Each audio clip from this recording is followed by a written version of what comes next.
Dr. Macklis, when before we broke for the lunch recess, we were talking about the impact on a child of a parent having a mental illness. If we could now move into parenting and what you would be able to tell the jury about parenting styles and what Zephan experienced. Absolutely.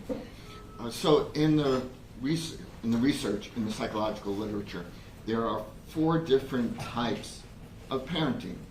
There's authoritarian, permissive, uninvolved, authoritative. According to Jacoby and Martin, the authoritarian parent is one who is strict, has very high expectations, and when those expectations are not met, then there's severe consequences. There's very little nurturing with the authoritarian parent. With the permissive parent, they're warm, they're nurturing, but very little rules and discipline. There's the uninvolved parent, who generally is low in nurturing and also low in rules and guidance and discipline.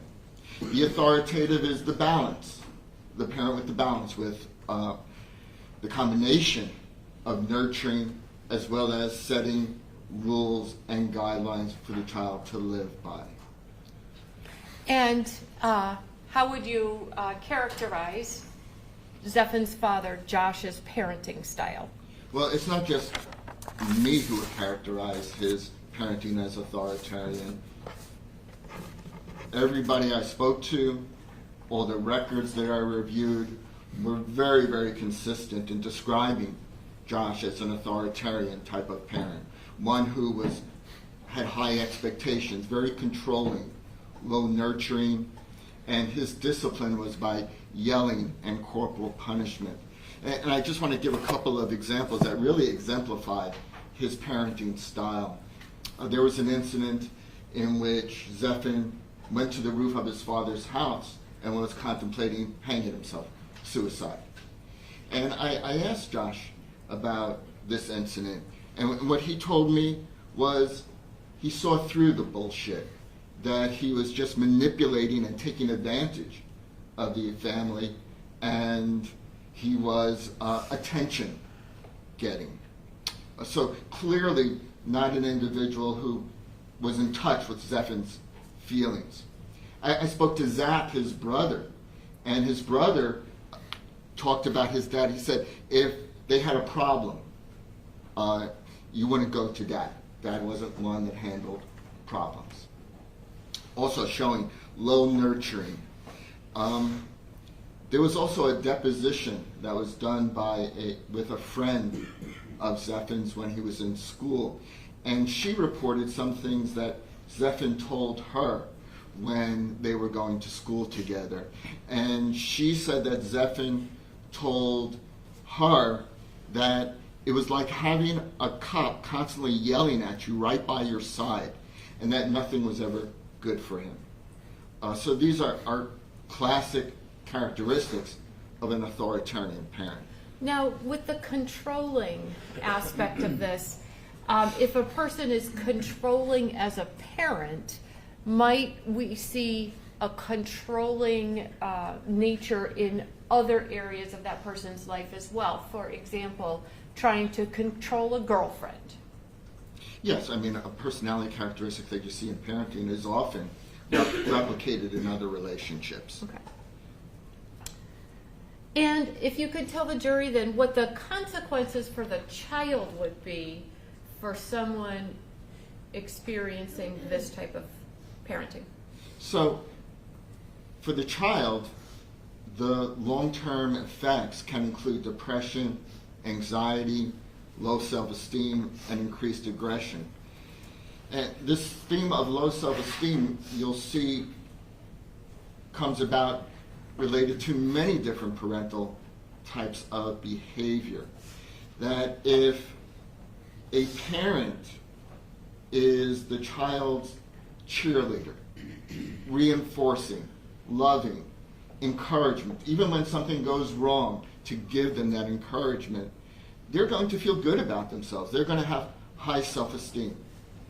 If, though, as soon as they do something wrong, they're berated, they're put down, they're controlled, then they're going to feel obviously negatively about themselves. And also, too, with the increased aggression, if the behavior towards the child is aggressive, well, the greatest factor for a child is the role model that they see, and the biggest role models are their mother and their father. So if the father is showing, or any parent is showing aggression, they are more likely to show that increased aggression as well. Okay. And now, before we go on to talk about Zefan's mom, Misty's style of parenting, I just want to bring something up here. As we're talking about these styles of parenting, are we doing this because you're saying, and we blame Josh for everything that happened, and we blame Misty for everything that happened? Is that our purpose in talking about this? No, as I started off, one of these factors is not going to cause that person to be a criminal or that person to become violent. But as these factors build, as there's more and more of these factors, the probability of that child eventually committing criminal acts, aggressive, violent acts, increases. And so it's not blaming one thing. What I'm trying to do is point a picture that all these factors came together to lead Zephan to do what he did. Okay. So if we could turn to Misty's style of parenting. Of the 4 styles, what style is she? So her parenting would be characterized as permissive. Again, warm, loving, but few guidelines and rules. More of a friend than a parent, with little attempt to discipline. Okay. And what are the consequences? What impact does this style of parenting have on a child?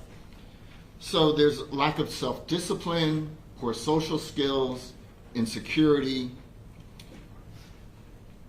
less emotional understanding, poor decision-making, and aggression.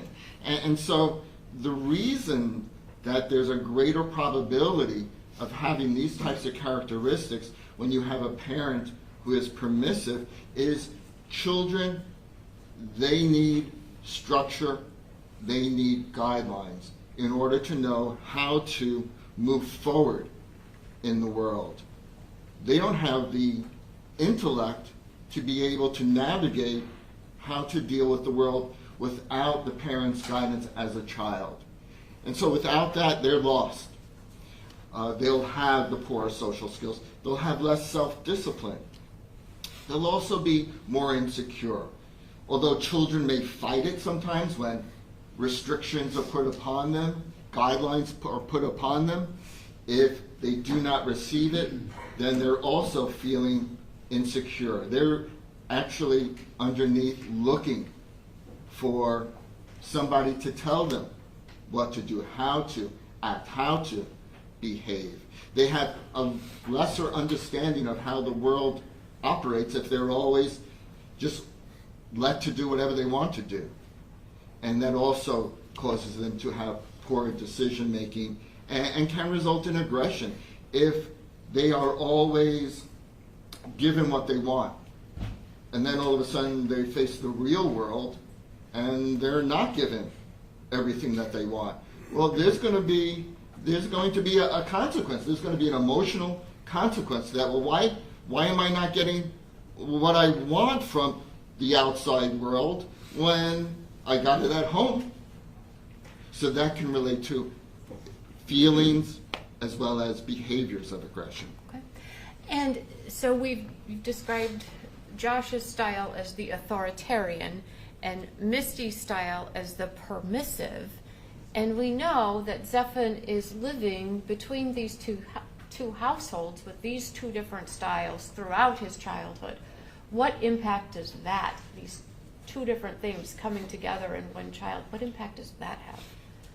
I use the word again, lost. He doesn't know whether to abide by a strict guideline or whether he's able to do what he wants to, and going back and forth. And you're looking at insecurity. There's no clear guidelines of living life, of operating, of functioning.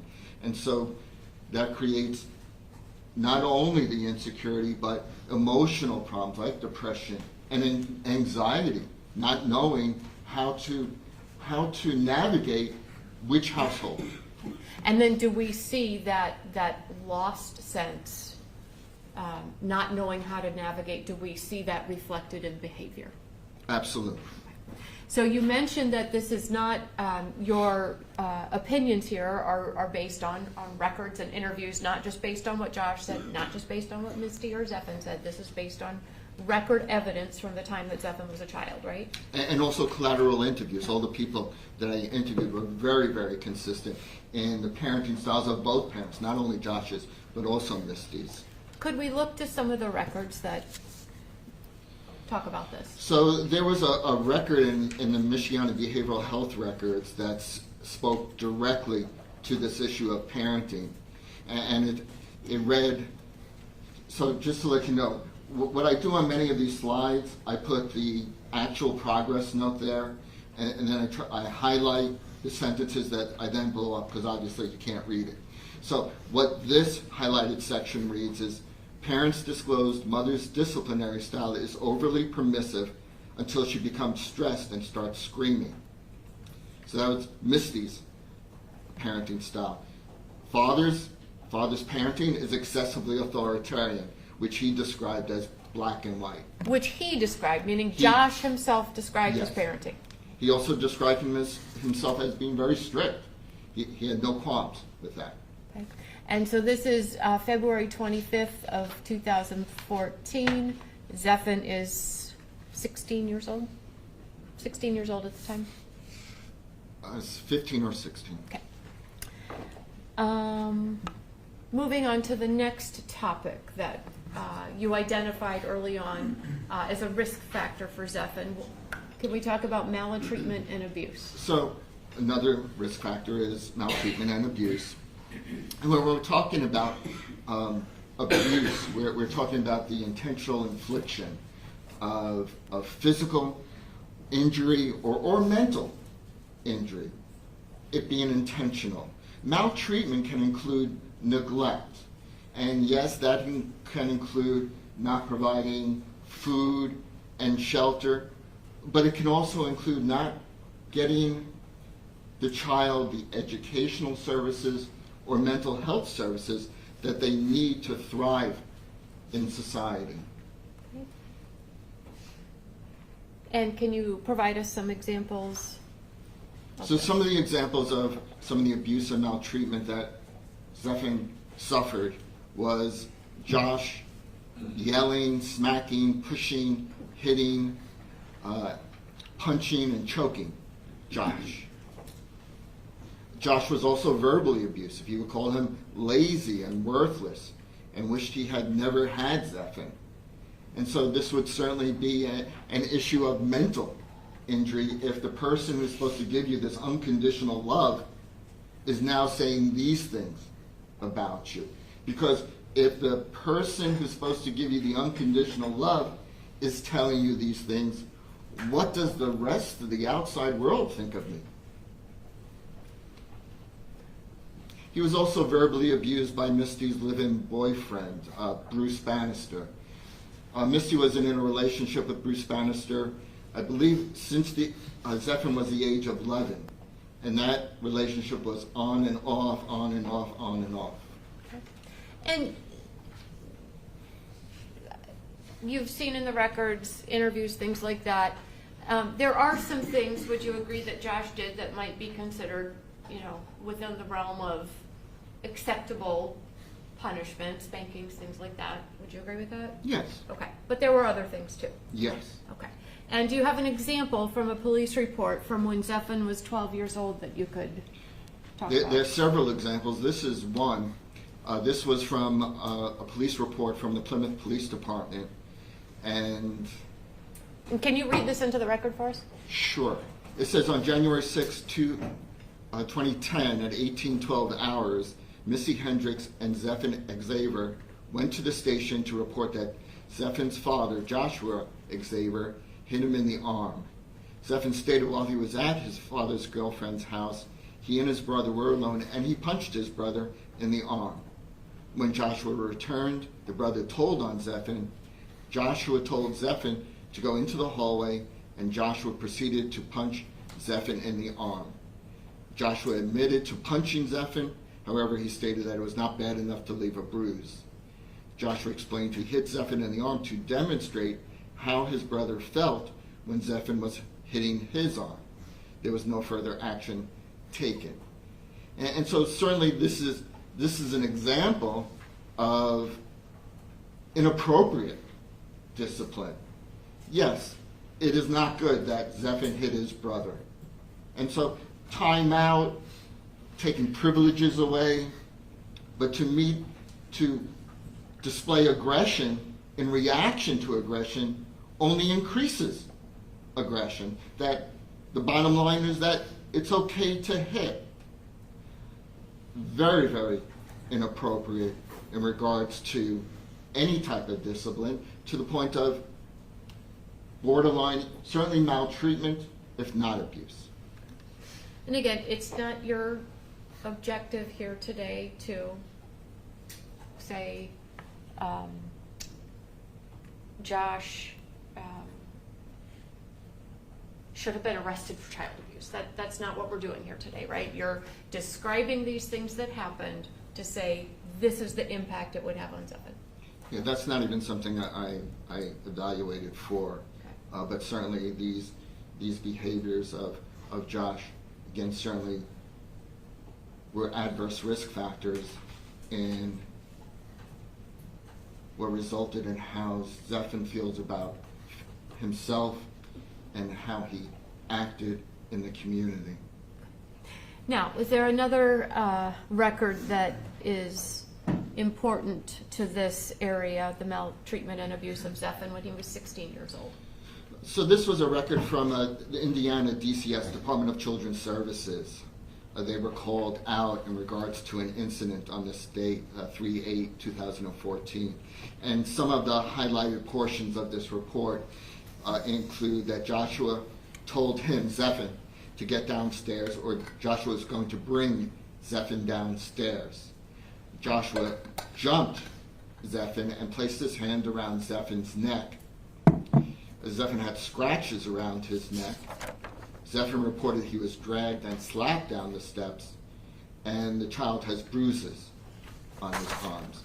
So it wasn't just the actions, but there was also the physical evidence that these actions did occur. Okay, and do we have some additional information about this incident? Yeah, Zephyr said his father has belittled him, pushed him, placed him in chokeholds, and hit him with sports balls from the age of 18 to 15. So thrown balls at him. It was reported that Zephyr is called worthless by his father too. So what we have here with the belittling and being called worthless is indications of verbal abuse that Zephyr suffered. Okay. And do we have some additional information that is important from this event? So they gave a little bit more history about Zephyr, and they indicated that Zephyr is diagnosed with a mood disorder. A mood disorder is something like depression or bipolar disorder. Zephyr has auditory and visual hallucinations, so is seeing and hearing things. Zephyr has bottled up anger and wants to kill his parents. He visualizes having a knife and standing over his father, and Zephyr feels he has reached a snapping point and feels like he will hurt someone. So this conflict with Josh, his negative feelings towards his parents, are being documented at this point, and to the extreme. This is not average for a child to be feeling this way about their parents. Yes, do children get angry at their parents from time to time? Yes, they do. Do they get to the point that they visualize having a knife and standing over their parent? No, it's not. Something extreme is going on there. And also importantly here, March 8th, 2014, we have the report documented in a record that Zephyr has auditory and visual hallucinations. Yes. Okay. And if we could talk a little bit about, now that we have seen some of the examples of this, if we could talk about the impact that this has on Zephyr. So The research, the literature is very clear about the effects of child abuse and neglect, or neglect. It doesn't even have to be physical abuse, just neglect itself can cause these types of consequences for a child like Zephyr. Impaired brain development, they have seen changes in brain development. Impaired thinking ability, emotional problems such as depression. We have this low self-esteem again, and problems with developing and maintaining relationships. Again, the parent-child relationship is the model from where we develop relationships in the community. They see how parents interact, they feel the interaction between them and their parent, and this is the guideline for them of what relationships are supposed to be. So if the relationship is abusive, if it's neglectful, that's a pattern that is more likely to continue. Okay. And do we have some additional consequences? Trust issues, impulsiveness, and the resulting risk in delinquency, criminal behavior, and violent behavior. Okay. Now, being exposed to the things that you're talking about here, the examples of maltreatment, verbal, emotional, physical abuse,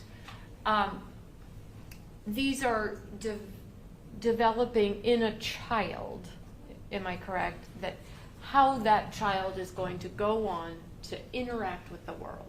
Is that Yes. okay? And if a child is experiencing these things from the time they're born till all the way through their childhood up until the time they're 18, would you expect as a psychologist that that child is going to wake up on his 18th birthday and just say, I'm an adult now, I'm going to set all this aside? Does that happen? No. What I'm talking about and why it's so important that we're looking at these developmental years is the patterns are set in place to continue into adulthood. Can they change? It's possible, but there has to be some real reorganization of thinking that occurs to change that cycle, change that pattern. Psychotherapy is one of those things, and that's why it's helpful. It helps the person gain insight into why they're acting the way that they do and how they can change it so they can do better in life and better in relationships. But if something like that does not occur, the person does not gain insight, then the likelihood of them repeating that cycle is very high. Okay. And would you agree that a child could be growing up in a household that, from the outside looking in, it looks pretty good. They've got clean clothes, they go to school, sometimes, they're well fed, they have video games, they have things, they're not neglected in that, a parent isn't making them dinner at night. They have these things. Would you agree with me that from the outside looking in, it could appear that things are going well, that this is a household where parenting styles are nurturing and things like that going on, but if you get behind the closed door, that's when you might, if you had the chance to be there, really see what's going on. Yes, many families operate that way, that they put on a good presentation to the outside world, but behind closed doors, there's another story that's going on. Okay. And you certainly know from the records and interviews and all of the information that Zephyr's parents did try. He did get to appointments with Dr. Stilson. He did get to counseling appointments. At times, there were gaps, but they did make efforts. They didn't say, well, Zephyr has a problem and I'm not going to do anything. We're not saying that, right? Well, there were times in which they did not get him the services that he needed. There were times when they did not support his need for medication. And so There were times when they tried, but that certainly was inconsistent, and there was not great follow through with getting him the services in which he needed. But you don't deny that they're, in the records, it shows that he got to some appointments and things like that. Oh, absolutely. And whether it rose to the level of maybe what Zephyr needed is another story, and we'll talk about that. But he did get to some appointments and do things. He did get to some appointments, yes. All right. If we could move on to the next risk factor, attachment. What can you tell us about this? So in talking about parenting and talking about the relationship between the child and the parents, it's also important to look at attachment. What attachment is the nurturing connection between the child and the parent. Having that nurturing connection helps the child in regulating their emotions, soothing their distress. It is supporting calm, even when things seem to be catastrophes. Children, they can sometimes build little things, it's the end of the world. But to have the parent to give them the support that it's not the end of the world, and I'm here for you. I'm here for you. It provides a sense of safety and security, and it's a secure base from which to explore. If a child feels like they're supported, they're loved, they're nurtured, they are good, they're worthwhile, they in turn will feel good about themselves. They'll have high self-esteem. And a child with high self-esteem can then confidently start to explore the outside world. If they don't receive that, then it's going to be a scary place, the outside world. Now, does providing basic necessities, food, clothing, shelter, does that equal attachment? Is that the same thing? No. Okay. I mean, it's important, food, shelter, but attachment is the emotional connection. It's just as important, if not more important, than the food and shelter that a child can get. And there have been experiments that have shown that too. The touch, the nurturing can be more important than even the food and the shelter. Okay. And did you see examples in the records that were important to you in your opinion about whether Zephyr was able to form attachment with his parents? There was significant problems with the attachment that Zephyr had with his parents. And this was documented in some of the mental health records, as well as in some of the interviews in which I did. This was a record from Patrick O'Connell, who was his counselor. And if I could just stop you for a second, the jury, I know you don't get to watch all the witnesses. Patrick O'Connell was here yesterday and testified and has all of his records. We have those in evidence now, but for purposes of your testimony and making sure that we understand why particular things are important from the records, can you tell us what you pulled out of this record as being important for what you're telling us here today? Yes. Patrick O'Connell's records were very important as part of my evaluation. He spelled out very clearly a lot of the interactions between Zephyr and his parents, as well as the emotional struggles that Zephyr went through. And so I have a number of records from him, but I'll go through them quickly. This record here, this in relating to attachment, Zephyr continues to report much anger and hatred for his father and feels that he doesn't want his father to be part of his life. Zephyr would prefer having no contact with his father and to never have to see his father. So obviously very, very poor. And that was May 22nd of 2013. If we could look at this one, May 13 of 2014, age 17. Okay, this record, father makes him angry and upset. Josh said Zephyr won't have control in session or at home. So, and I don't know how much was explained to you. So this was a family session, and mom was actually there too. And Zephyr was talking about some of his feelings towards his father, which is important in a family session. That's the time to get the feelings out, to work through those feelings, to make relationships better. Josh had a very negative reaction to it, and Zephyr walked out.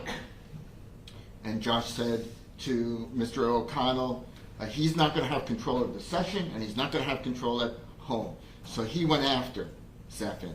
And then Mr. O'Connell heard Zephyr and his father yelling and screaming at each other, and both said that they don't want to speak to each other. And then Zephyr and his father came back to the session and continued their yelling. We're yelling and saying rude and hurtful things, and then Dad called the police.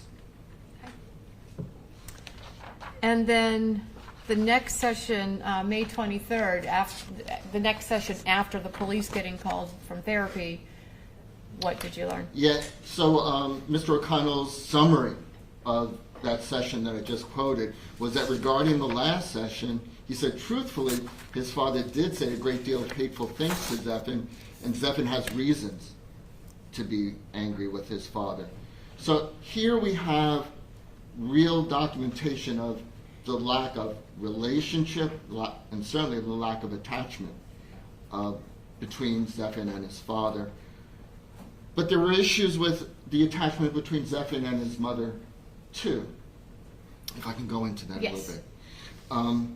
With his mom, he was closer with his mom. I mean, she was more loving, she was more nurturing, but she was dealing with her own issues, and she was out of touch with a lot of what Zephyr was going through. And an example of that, I go back to the incident where he was up on the roof of his father's house, ready to hang himself before he called the suicide hotline. And she said about that incident, I didn't know he was depressed. So certainly she was not in tune to the feelings that her son was going through. And as I said, she had her own issues. She had her own mental health issues. She was working 4 to 5 jobs. She had many unstable relationships that she was dealing with. And so, although her intentions seemed to be good, and she did have love for Zephyr, how her emotional resources for him were limited. And even when we're talking about his arrest, she thought he was doing great days before his arrest. And obviously he was not. Okay. And what are some of the consequences on Zephyr? What can be the impacts of not having this primary attachment to a parent? So once again, if you don't have that emotional support, that's going to increase the probability for thinking poorly of oneself. It's going to increase the probability of psychological disorders, problems with trust and caring of others. Again, the role model effect. They're learning how to love and support by the relationship they have with their parent. If they don't get that, they don't know how to give it. Poor identification with positive ideals, and then, again, aggressive and violent behavior. There's an innate sense of what a child wants. If they don't get it, it's very, very frustrating. And then there might be acting out behavior to try to get the attention that they're not getting. Okay. And the next risk factor, witnessing being in a household where domestic violence occurs. What can you tell the jury about what Zephyr would have experienced here? So Missy and Bruce Bannister, they have had a tremendously volatile relationship that keeps on going off and on, very abusive. And components of that abuse include mainly Bruce Bannister yelling, verbally abusing Misty. He was reported to hit and choke her. And this information that I got is not from one source. This is from every source that I spoke to that knew Misty and Bruce. He would break things. During one of their breakups, his reaction was to pour bleach on her clothes and pour gas on their food in the deep freezer. He also stole electronics from Zephin, like an Xbox from Zephin and Zachary. In another breakup, he hit her truck with his vehicle while she was driving his daughter, I believe. And the hitting and choking got so severe, it was reported that her tongue turned blue and the blood vessels in her eyes got busted because of how abusive he was to her. In order for Zephin to have impacts from domestic violence in the home, does he have to have personally witnessed each and every one of these events? No, he did witness a number of these. And when, like the incident where the pouring of the bleach and the pouring of the gas on the food, the police sent in Zephin into the house, and he was the first one to discover it. But no, you don't have to have witnessed every single event of abuse. And in fact, when we look at a diagnosis of a PTSD, post-traumatic stress disorder, a characteristic is the person having gone through a tremendous trauma, a death-defying trauma, but also witnessing or hearing about the trauma can be just as impactful. And if we could look at a slide with some of the impacts specifically of this risk factor. And as you're going through these, it seems that we're seeing some of the same consequences repeated. Yes. And that goes along with what I started off with saying, is that one of these things may not cause horrible results, but when we're layering all these adverse risk factors, then the chances of something devastating happen increases. Okay. And something you just said, the jury heard some information about this already this morning from Dr. Garbarino about, Dr. Garbarino described it as putting, if you've got one rock in your backpack, you might be okay. But you put 2, 3, 4, 5, 6 in your backpack, you're struggling. Absolutely. Okay. So let's move on then to adverse childhood experiences. And Dr. Garbarino spoke with the jury about this today and kind of gave them a background on what this is. So if we could just go to how Zephin did with this. Should I just go to the final result?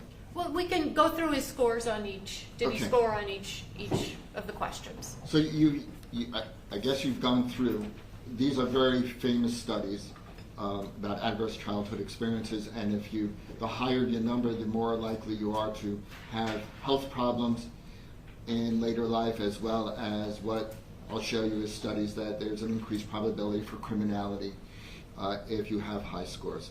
So there's 10 adverse childhood experiences, and this was scored with Zephin, and he scored, you just answer yes or no. It's a little difficult for me to read. Did a parent or other often swear at you, insult you, put you down, humiliate you? So this is a 1 with his father doing those types of things. It will also include afraid that he might get physically hurt. Did a parent or other member of the household often push, grab, slap, or hit you so hard that you had marks or bruises? And we have documentation of that. There was no issue with sexual abuse.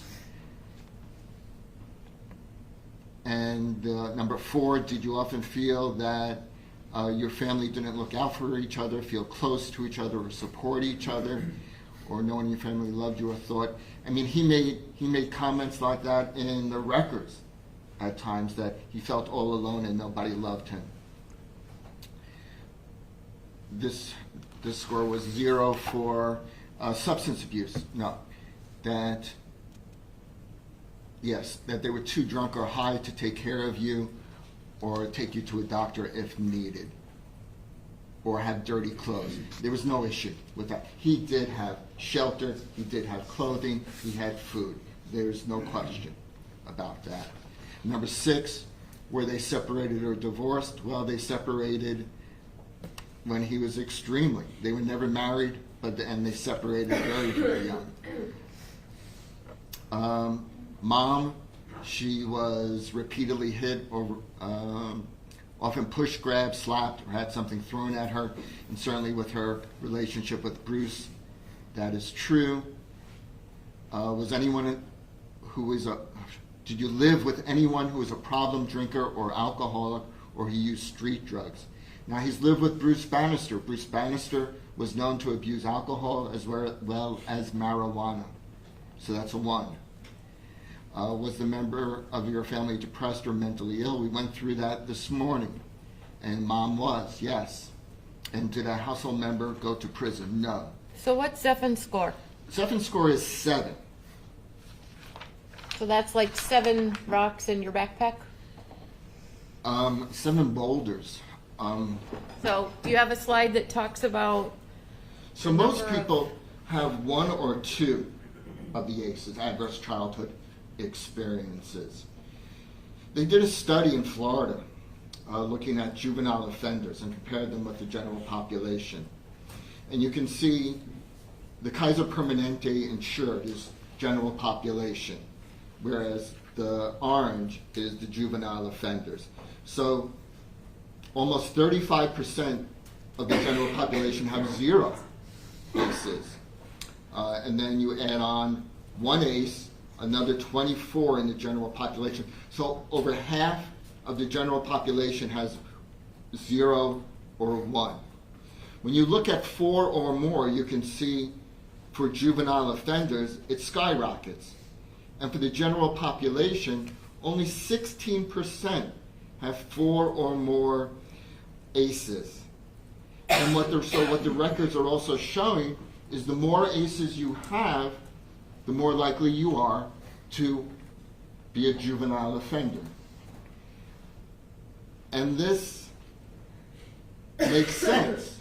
The more trauma you have in your life, the more apt you are to act out in society for all those reasons that I gave on all the different factors. Now, based on all of this information that we've discussed so far and all of the review of things that you did you come to sort of formulate a diagnosis that you have for Zephin? Yes. And did you use a source that is widely used as kind of the standard in your profession to do this? Yes. The main book for doing diagnoses is this one here, the Diagnostic and Statistical Manual of Mental Disorders, otherwise DSM-5 TR. TR is text revision. And in looking at the diagnoses in the book, the diagnosis for Zephin is major depression with psychotic features. So it's him experiencing severe depression with also having certain symptoms of psychosis. Okay, and could we look at some of the depressive symptoms that were important to you? So these are symptoms that are listed in the DSM-5 TR. There's depressed mood, a lack of interest or enjoyment in activities, poor concentration, difficulties with sleep, insomnia, having difficulties with sleep, hypersomnia, sleeping too much, fatigue. Low self-esteem is a depressive symptom. It's not listed as major depressive, but certainly it's a symptom of depression. Feelings of worthlessness and suicidal ideation or suicidal attempts.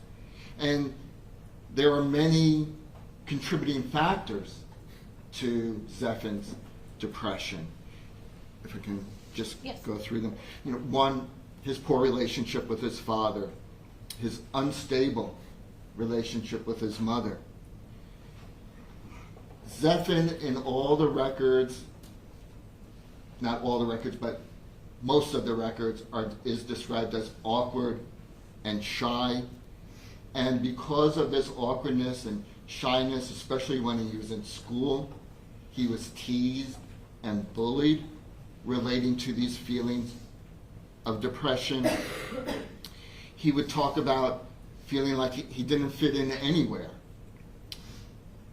He described himself in one of his interviews. He left Indiana and came to Florida because he believed that in Indiana he was known as the weird kid, and he wanted to get away from that. Another issue contributing to his severe depression was the death of his friend Chandler. Chandler was his best friend, maybe his only friend, up until about the age of 16. And Chandler overdosed when he was 19 years old. And that was a significant loss for Zephyr. Zephyr doesn't talk about his feelings all that much, but what was noted in the records was that even after Chandler's death, he continued to text Chandler. That was the connection that he had with him, and the closeness that he had with him, and the loss that he had about his death. There was also depression because despite trying, he could not succeed anywhere, whether it be school, whether it be all the different jobs that he tried, he did not succeed anywhere. And so he's feeling worthless. Well, this school, and not succeeding at school, and not succeeding at jobs, getting a job, losing it, getting a job, losing it. Couldn't Zephyr just have done his homework and stayed at a job? Well, that would have been great, but when somebody is experiencing severe depression, and like these symptoms say, there's poor concentration, there's low self-esteem. It's very, very, sort of like when I was talking about with Misty. If she's having her mental health issues, it's going to be very hard for her to give to her children. You have to really take care of those mental health issues first. If somebody is experiencing severe depression, then they are overwhelmed with that, and they're not able to focus on school. They're not able to put in the energy that is needed to be successful in these other areas in life. And what about the portion of the diagnosis of the psychotic features? What can you say about that? If I can just add Yep. one other thing. Not listed in the depressive symptoms in the DSM-5-TR is anger. Yet with anger, this is a common symptom which is seen in individuals with depression. They feel frustrated because they're not able to succeed. They can feel rejected and abandoned by the people around them, and so they're angry at that as well. And so for many individuals with major depression, there's also this underlying anger that they're experiencing. And with that too, there could be another reason for the anger. And this is what we call a defense mechanism. And some of the therapists talk about it in their records, that this may have been something that Zephyr was doing. Now, it's not conscious, but it's something that a person will do to try to protect themselves. If they're seeing that the environment is threatening, rejecting, he's being teased, he's being bullied, the person forms a wall around them so that people can't hurt them anymore. And many times that wall takes the form of anger. And that really seemed to be the case with Zephyr. He would portray himself as angry and hurtful. And that appears to have been part of the depression that he was experiencing. Okay. The psychotic features, symptoms. So the psychotic symptoms, Zephyr from the age of 15 was reported hearing voices. And in individuals with major depression, 10% of those people have auditory hallucinations. the depression becomes so severe that they lose touch with reality. And for the person with a major depression, it's not that they'll be experiencing hallucinations all the time. But when the depression reaches certain levels, overwhelming levels, that might be the time when they start to hear voices. And what are negative symptoms? The negative symptoms I was explaining before, Zephyr has a very flat affect. No matter what he's doing, he's been described by other people as whether he's happy, whether he's sad, there's no expression on his face. And this is symptomatic of a psychosis or a disorder on the schizophrenia spectrum. Are you aware of Zephyr being treated with medications currently in the jail? Yes. And what is he taking? He is being prescribed, excuse me.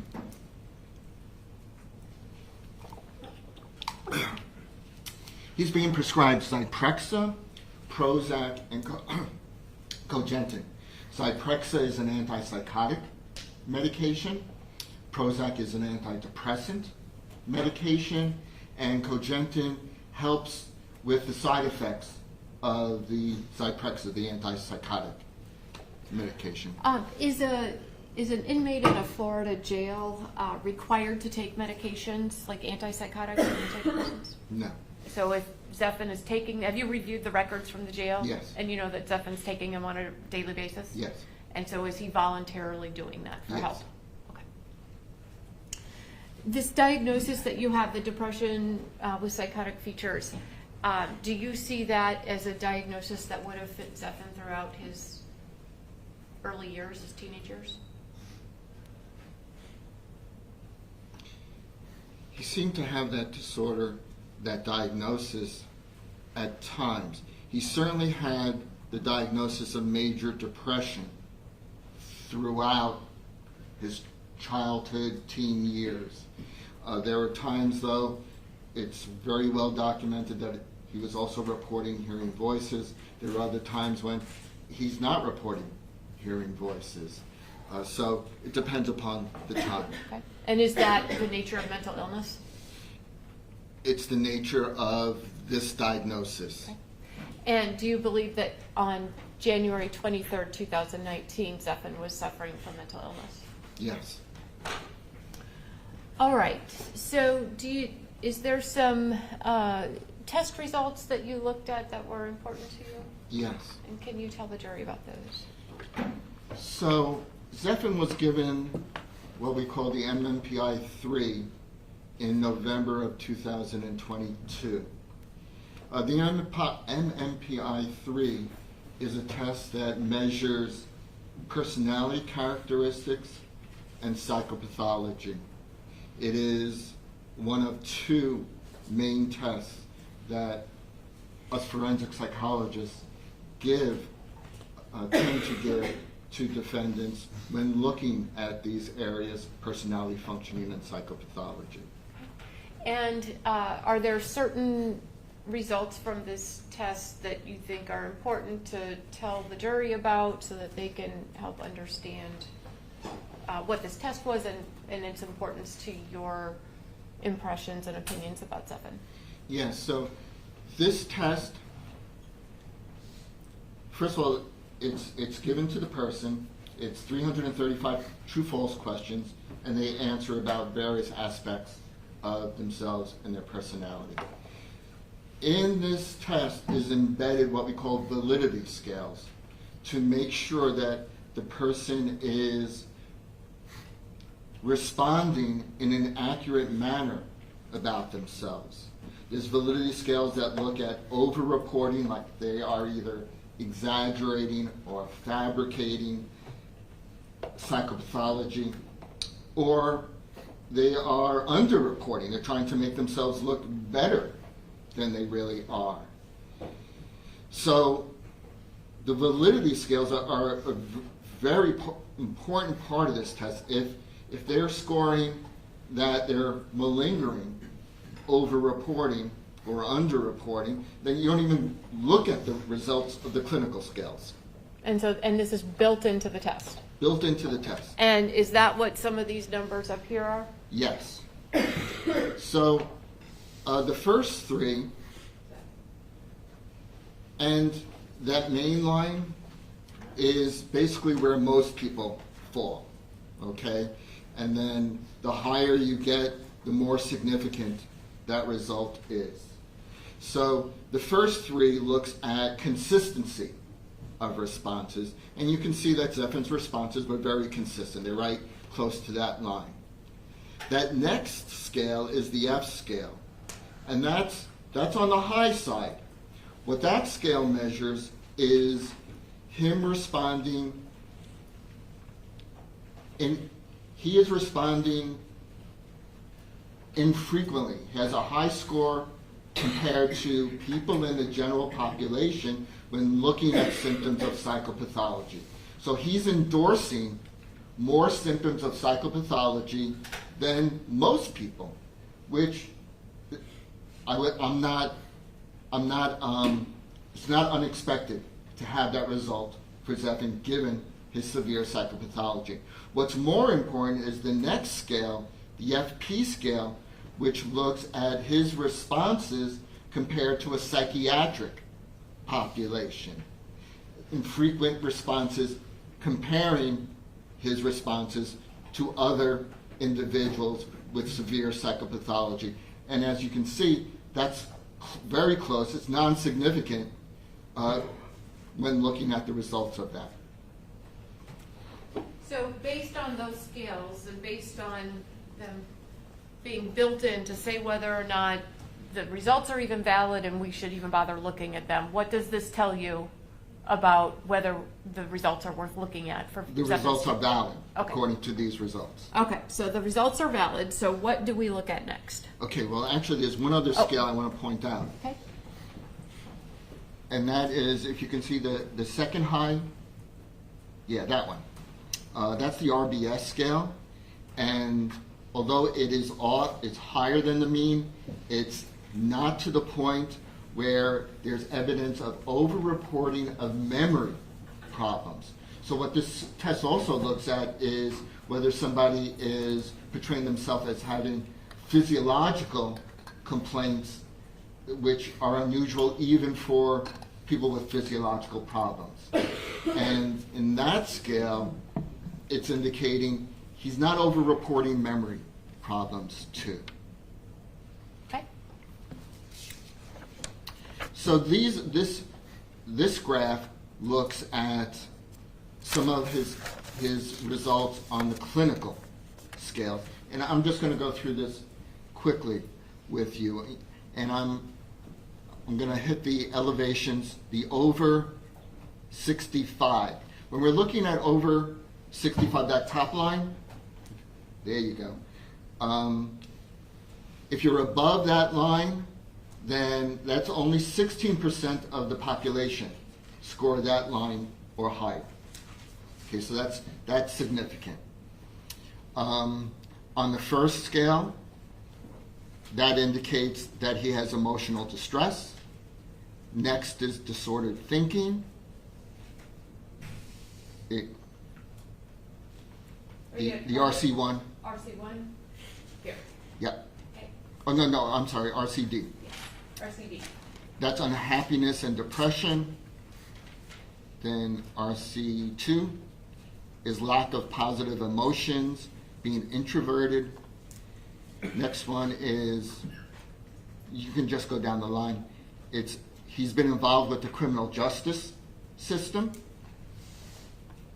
Next one is persecutory beliefs or paranoia. The next one is anxiety, fear, and anger. And the next one is having unusual thoughts and perceptions, including hallucinations and delusions. Okay, and he's above that, he's in that only 16% of the population. Correct. So what does all that tell you? So this is an individual, Zephin, is experiencing significant emotional problems. He's having problems with thinking. These results indicate that he's also experiencing some type of psychotic experience, and item analysis, he endorsed items related to hearing voices. There's also paranoia there, but there's also significant depression and anxiety. So several emotional problems that he's experiencing. So I want to just talk briefly about he endorsed items that he was hearing voices. Yes. So endorsed items, does that mean when the question said something about, voices, and I'm guessing the question just doesn't say over and over again, are you hearing voices? It asks the question in different ways, right? Correct, yes. And Zephin is consistently answering these types of questions, the result being the numbers look like he's validly and reporting that he's hearing voices. Yes. Okay. All right. Now, did you kind of take some of the different events from the different records and put them together in a timeline? Because we've seen the different sets of records, is just kind of putting things together chronologically. Yes, so in diagnosing Zephin with this, it's not, I take the result of one test. I take the result of one interview. What I do is I use information from all of the sources, and I put that together as contributing factors in giving a diagnosis. And so his history of mental health treatment and the records that document his mental health problems certainly corroborated the results on the testing and the diagnosis. So yes, first I'm just going to go very generally to give you kind of a timeline of his treatment, and then we're going to go into some specific records. All right, so if we could start November 28, 2012. So this was he was seeing Dr. Stilson, and he started seeing him after his head injury. He was complaining of headaches, but he was also noted to having homicidal ideation. Homicidal ideation, thinking about killing other people. And the suicidal ideation was he was having thoughts of hanging himself. November 30? This was he was seeing Patrick O'Connell for counseling, and Patrick noted that he has depression, anger, suicidal ideation. He had a plan to hang himself, thoughts of hurting other people, and nightmares of killing people. December 12th with Dr. Caldwell. This related to the evaluation done by Dr. Caldwell, where this is post-concussion, where she noted behavioral changes and persistent visual memory deficit. December 17, 2012. This is a marker. He had this issue in school where he wrote a threatening note to a teacher. He was reading a book. The teacher took the book away, and he was writing that he wanted to throw the teacher out the window. Okay. Same day, he goes to see Dr. Stilson. Dr. Stilson diagnosed him. The DX is diagnosed with major depression. NOS is not otherwise specified, which is a general term. He was major depression, but I'm not sure why he put NOS on that one. He prescribed him Zoloft and citalopram, which are antidepressants. They also, I believe, also treat anxiety. And then we have the first hospitalization at the Behavioral Health Center, January 15 to January 21, 2013. Was this after the crawling on the roof and hanging? Yes. Okay. And he was diagnosed with recurrent major depression, severe without psychosis. Okay. And then June 6, 2013, Bowen Center. He was again diagnosed with major depressive disorder, recurrent, moderate, without psychotic features. He was diagnosed with anxiety disorder, not otherwise specified, and disruptive behavior disorder, NOS. And Okay. he was prescribed Wellbutrin and Trazodone, which is an antidepressant. Okay. And since the jury has already heard from Dr. Stilson and Patrick O'Connell, we know that there are many other entries in these records, and you've reviewed all the records, right? This is just sort of a general timeline. It's not every single event, right? No, Okay. no. As I said, there were thousands of pages Okay. of these records. So what I tried to do is just give examples that reflected some of the symptoms that Zephyr was experiencing, the diagnoses and the medications that he was prescribed. Okay. February 20th, 2014. This is when he had the dream of hurting fellow students. Okay. And we've heard testimony about that from the school nurse and the guidance counselor. Okay. And he was psychiatrically hospitalized in Michiana. Triliptal is a medication used to treat bipolar disorder. Paxil is used to treat depression and anxiety. Then he was rehospitalized in Michiana, and he was prescribed Triliptal again. And Seroquel. Seroquel is an antipsychotic medication. So back in 2014, he's getting prescribed an antipsychotic. Yes. And are antipsychotics prescribed to help with psychotic symptoms? Yes. All right. March 12th, 2014. So he was discharged from Michiana and then transported to St. Joseph's. Okay. And then on to March 13 from St. Joseph on to Epworth. Right, he was psychiatrically hospitalized there. Then he was discharged on March the 20th, and he received outpatient counseling at the Bowen Center. Okay, so the Bowen Center, that's outpatient over the course of those months. That's not a residential treatment program? No. Okay. All right, and then did we want to look at some specific... And with the Bowen Center, he was going for counseling. He was also seeing a psychiatrist there, and he was being treated with Effexor, an antidepressant, Depakote, which is a medication used to treat bipolar disorder, and the Seroquel, again, an antipsychotic. Now, with all these different hospitalizations and things going on and all the different medications that you've just talked about, would it be your experience in all the years that you've been doing this that doctors would not keep prescribing these medications, antidepressants, medication for bipolar, antipsychotics? Would all these doctors be prescribing these medications for Zephyr if he was just a behavior problem and just wouldn't do his homework and follow his dad's rules? No. Okay. All right. And you have the diagnoses that go along with the medications, too. It's not just me saying that, but you have right in the records as well that he's being diagnosed with these severe mental disorders, and the medications are there to treat those mental disorders. Okay. All right, so we're going to look at the record. And again, Patrick has, Mr. O'Connell has testified about his work with Zephyr. But was there something from the intake summary on November 30th of 2012 when Zephyr was 15 that was important to you? Well, it was all very important. I don't know if you want me to read it into the record or whether you've already gone through this. We have gone through it. If you could just kind of hit the highlights of what... Well, here it's documented. This is one of the first notes from Patrick O'Connell, where he's documenting that Zephyr experienced a concussion, that he was having, that he wasn't able to pass the impact tests, which related to the concussion, so he wasn't able to play football or do wrestling. He had the neurological testing. Does he report to Mr. O'Connell that he's angry all the time and has dreams about hurting people? Yes. He cries a lot for no reason? Right. Moody, irritable, and poor relationship with the father, and has nightmares. He's worried, this was, I thought, really important.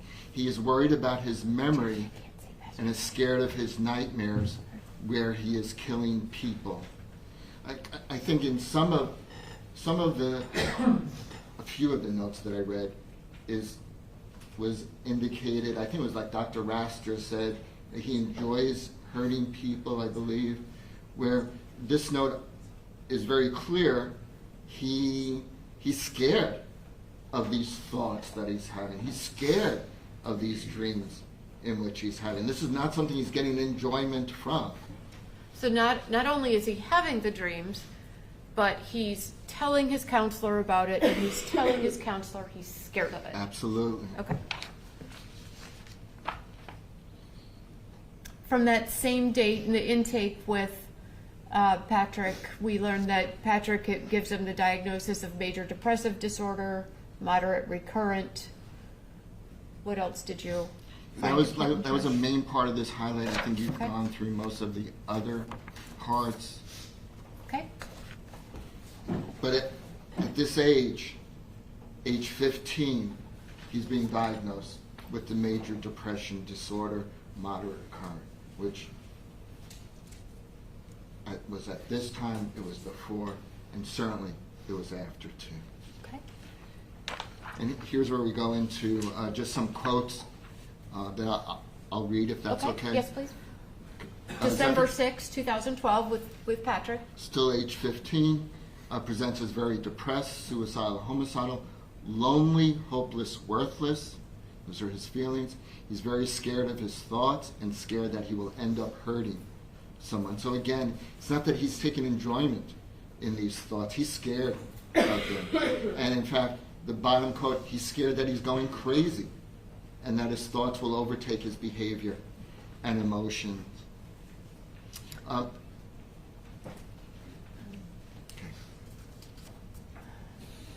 December 14th, 2012. He's verbalizing significant suicidal and homicidal ideas today, stating that he has fleeting but regular thoughts about killing himself. He states that he had an argument with his father while they were driving, and he thought about jumping out of the car to kill himself. So wasn't just the rope incident where he has specific plans or thoughts about committing suicide. Here's another indication of how he wanted to or thought of committing suicide. Okay. And then were there some additional notes from December 14th? Okay. So the top one says, Zephin continues to have frequent thoughts about killing others at school, continues to have nightmares about doing harmful things to others. And this bottom note I thought was particularly important. It says that it is very difficult for me, being Patrick O'Connell, to tell if he was dreaming about the violence, wanting to do violence towards others, or was actively hallucinating that violence was happening. His language and how he describes it seem to combine all three. Why is that important? Because I think a question has been in this case is he hearing voices, is he not hearing voices? And piggybacking off of this note, it seems that sometimes it's very clear. He has thoughts about hurting himself. He clearly has thoughts about hurting others. There's also a lot of documentation of him reporting hallucinations, hearing voices. So sometimes he has these thoughts, sometimes he has these hallucinations, and like Patrick O'Connell was saying, there are times when it seems that he's not able to distinguish between the two, whether it's his thoughts or it's his voices that he's hearing. Okay.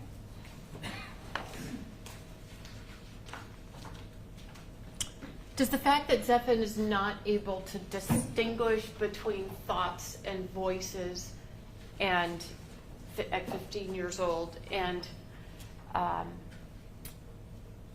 be able to describe that with specificity and accuracy about what's going on in his mind, does that mean that the thoughts and the voices are not going on in his mind?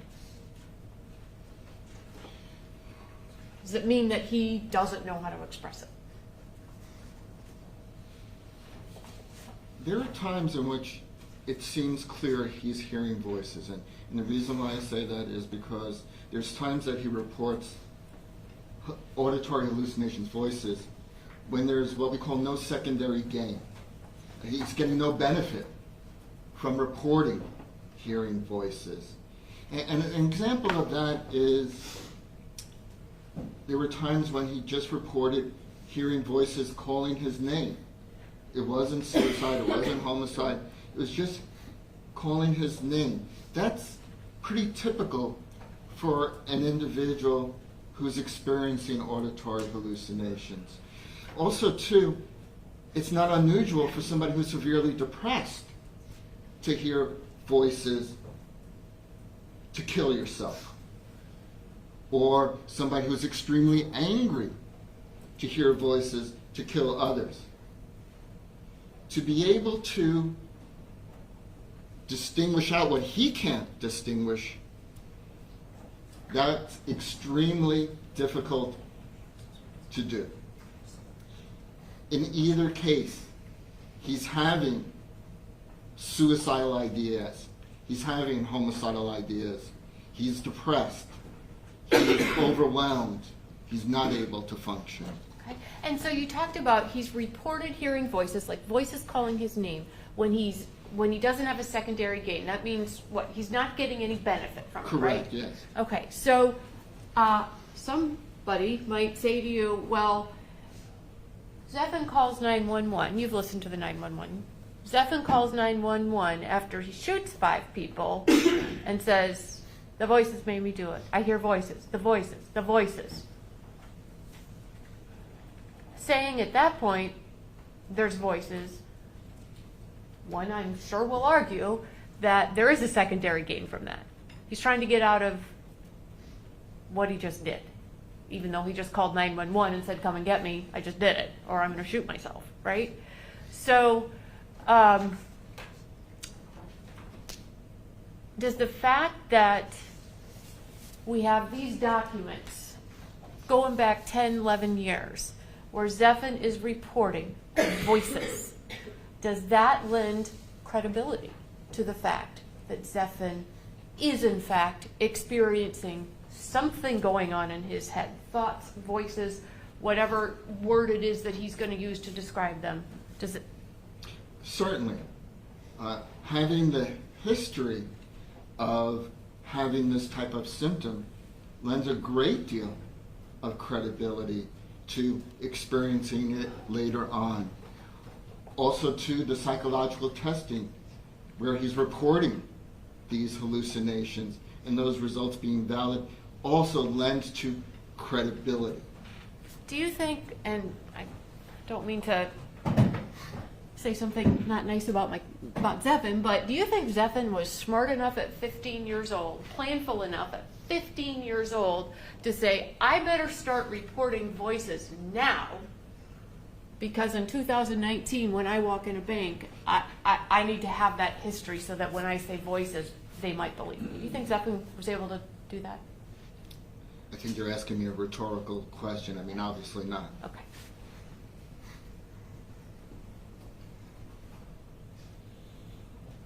Where were we at? Okay, Michiana. January 15th to 22, 2013, and this is when he has the plan to hang himself and climbs up on the roof, right? Yes. And if you've reviewed all the records from Michiana Behavioral Health? Yes, I have. And here they all are, if the jury wants to review them, right? Yes. Okay. So these were just some of the some of the information that was taken from these Michiana notes from these dates. He had the suicide plan to hang himself. He reported depression for 2 years. He's experiencing hopelessness, emptiness, poor motivation, and hedonia is not getting pleasure out of life, basically, any activities. Poor concentration and poor sleep. He also reported being bullied at school and having conflict with family members, mostly his father and his brother at that time. He was diagnosed with, again, we see the repetition of the major depression, severe without psychosis, and post-concussive syndrome from September 2012. And he was prescribed Zoloft, an antidepressant, Celexa, an antidepressant, and Abilify, which is an antipsychotic. Another antipsychotic. Yes. So even though you can have a diagnosis of major depression without psychosis, based on what symptoms a doctor is seeing, based on what's going on, they might actually be prescribing an antipsychotic as well. That is what I make out of that record, yes. Okay. All right, moving on. Again, Michiana, this is January 2013. He always feels left out. Nobody understands what he's going through. Family members were totally lost. And I think that relates to what I was talking about as far as him going up on the roof with a rope And his father's thinking he's just basically playing family members, and mom not even knowing that Zephyr was depressed. Has had to deal with problems on his own and stuffing all his feelings and depressed for a while. So he's not one, he didn't have that parent, he didn't have that best friend to be able to talk about his feelings. There was no outlet for him. And so the depression, the feelings, they just build and build and build with nowhere to go. That's not healthy, is it? No. No, okay. And he reached the point of wanting to kill himself and making plans. And that's what happens. You reach a point where you just can't take it anymore, or you act out in some way. Okay. And so after he's discharged from the Behavioral Health Center the 21st, we have an appointment with Mr. O'Connell 3 days later, so that's a good thing, right? Yes. Okay.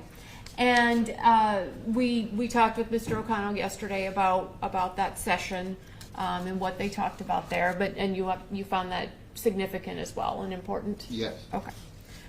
All right. And I think the next slide, when we talk about February 11th, this is the ongoing problems with his father. Right. What's that? So this feels that this is when he's living with his mom now after the suicide attempt. Feels that for most of his life he has felt like an inconvenience to his father. Right. Again, a very, very poor relationship with Dad. He feels unwanted by Dad. He's glad he doesn't live with him anymore. What was talked about was if Zephyr or even Zach wasn't playing sports, that was what Dad was interested in. And Zephyr wasn't playing sports, and so then it just became an inconvenience. As he stated, he didn't feel wanted by his father. He sees Patrick again on April 2nd. Today, Zephyr is tearful, upset, depressed, and somewhat suicidal. What does it, Zephyr appearing tearful? We've heard so much that Zephyr doesn't show a lot of emotion. He's not really good at that. But then we have these times where, and we've heard other testimony, where Zephyr has, in situations with somebody that he feels comfortable with, he has shown that emotion. What is... Yeah, and so I was just going to say, he had a good relationship with Patrick O'Connell. For him, it was a safe place. It was a place that he could talk about his feelings. It was a place that he could open up. And he saw him for a while. And Mr. O'Connell seemed to be doing good work with Zephyr. The problem was that Dad didn't like Mr. O'Connell, and he especially didn't like that. Part of getting a good therapeutic relationship with a patient, especially an adolescent, is building that rapport, building that trust, that it's a safe place. And Dad was really upset that Mr. O'Connell wasn't sharing everything that Zephyr was telling him in session, so he took Zephyr out of the counseling with Mr. O'Connell, and that was horrible for Zephyr, because it was so hard for him to trust somebody to begin with. He was making strides with Mr. O'Connell, and then he was yanked out of that counseling. Yeah, so on the heels of, I think it's 3 hospitalizations at the Behavioral Health Center in those early part of the year, then we get to June and the sessions stop in 2013. Right. Okay. All right, so where are we at? January 15th, 2014. This is when we have that break in time. Mr. O'Connell hasn't seen him, and then Patrick testified yesterday about then he gets contacted by the school and he reconnects with Zephyr at the school. Right. Mr. O'Connell was contacted by the school staff because they thought Zephyr was still seeing him, and they also had trust in Mr. O'Connell's work as a counselor. And he reported that Zephyr was having frequent panic attacks, anxiety attacks in the past 2 weeks. Okay. And then when we go to February 6th of 2014? Yeah, just to point out, once again, the rejection of the father, the word that Zephyr used was that his father disowned him. Imagine a parent disowning the child, how rejecting and abandoning that must feel.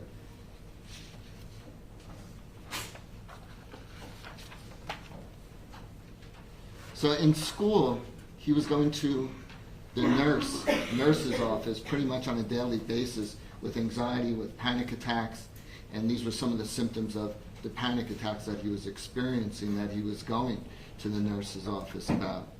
The racing heart, difficulty breathing, upset stomach, disorientation, difficulty focusing, agitation, irritable. All these are signs of severe anxiety and panic attacks. Okay. February 6th with Patrick. So he continued to have suicidal and homicidal thoughts. Okay. But then Zephyr says something kind of hopeful. Well, I put this in because I had also read notes that that Zephyr reported to somebody at some time that he wanted to join the military or be a police officer so he can kill people. When before he was arrested, these were the types of things that he was telling his counsel, that the person that he trusted, that he wanted to be a police officer when he grows up and would like some sort of job where he gives back to the community. We're continuing February 19th with Patrick. Just more issues of depression, hopelessness, helplessness, no meaning to life, and also increasing thoughts of violence and gore. Okay. And then this is the note, and Ms. Campbell, the nurse who wrote this note about the school dream, she testified to the jury yesterday. Is the dream that Zephyr had at school, is that important for you to, evaluate and consider in your... Well, there was a lot of documentation about this dream, and it's a pretty significant dream. But besides there being this very violent type of dream, it's also important to know why he went to the nurse's office, why he went to the counselor, and it was to get help. This was very disturbing, it was very agitating to him. So, as we noted in the other slide, he's very upset with these types of thoughts that he has, these types of dreams that he has. This is not something that he's enjoying. After the dream, after he's had hospitalization, he's meeting with Patrick again, but these feelings are continued. Yes, and I guess some of the slides are repetitive, but it also does paint a picture. These are just continuing thoughts, feelings of suicide, of homicide that he's reporting. And then February 21st, with 2014, so this is the day after the dream, Zephyr reports to Dr. Stilson, and Dr. Stilson testified about this, that Zephyr admits to hearing voices say his name. Yes, and this is what I was just testifying to before, is that the voices that he's hearing isn't just to kill people or kill himself, but there were also voices just calling his name, which is indicative of psychotic features rather than some type of alternative explanation. His depression is getting so severe that he's losing touch with reality. And he's diagnosed with anxiety disorder, depression, major depression, and post-concussion syndrome. Okay, so then we get from Dr. Stilson's office to St. Joe Regional Medical Center. And here again, we have a report of Zephyr hearing voices. Right. Hearing voices for a while. Okay. And this is another note with auditory hallucinations. And there's no clear secondary gain that he's getting by reporting these hallucinations. In fact, when he is reporting these hallucinations, he's looking for help. And he reports in the records there that he's been telling his mother that the auditory hallucinations have been happening for a year. And again, hearing someone calling his name is a very neutral type of auditory hallucination. Okay. And then the Behavioral Health Center from the following day, the 22nd. Zephyr again states he was hearing voices and wants his father dead. Right. Okay. And could you go back to that one? I'm sorry. Who is the physician who did this note in the record? Well, it looks like Dr. Raster.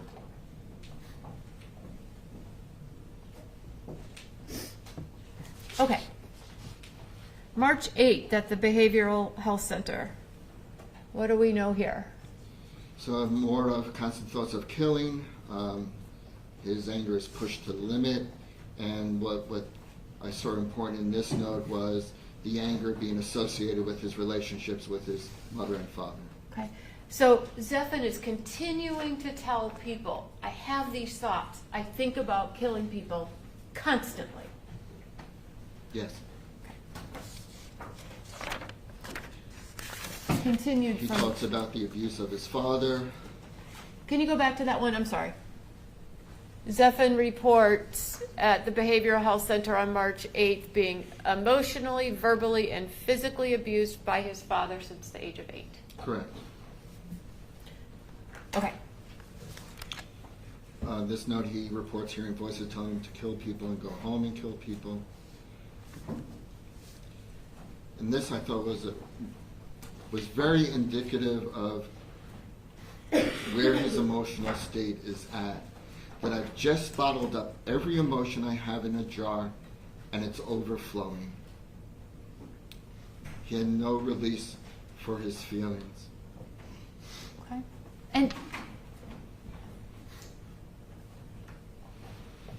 a teenager, an adolescent in a psychiatric hospital for an acute stay, the fact that he's willing to say this, I've got all this bottled up, is that an indication that he's saying, I got a problem and I need help? Well, absolutely. And it shows some insight into that he can't deal with his feelings. It's overflowing. I am overwhelmed with what I am feeling and experiencing. It's a cry for help in my mind. Okay. All right. Then we're St. Joe's again, the hospital, March 12th. Here, this is when he's taken to the emergency room after he gets Discharged from Michigan. discharged from the Behavioral Health Center because he punched a hole in the wall, right? Yes. And this is a psychiatric hospital, this Behavioral Health Center, and Zephyr is getting discharged for punching a hole in the wall.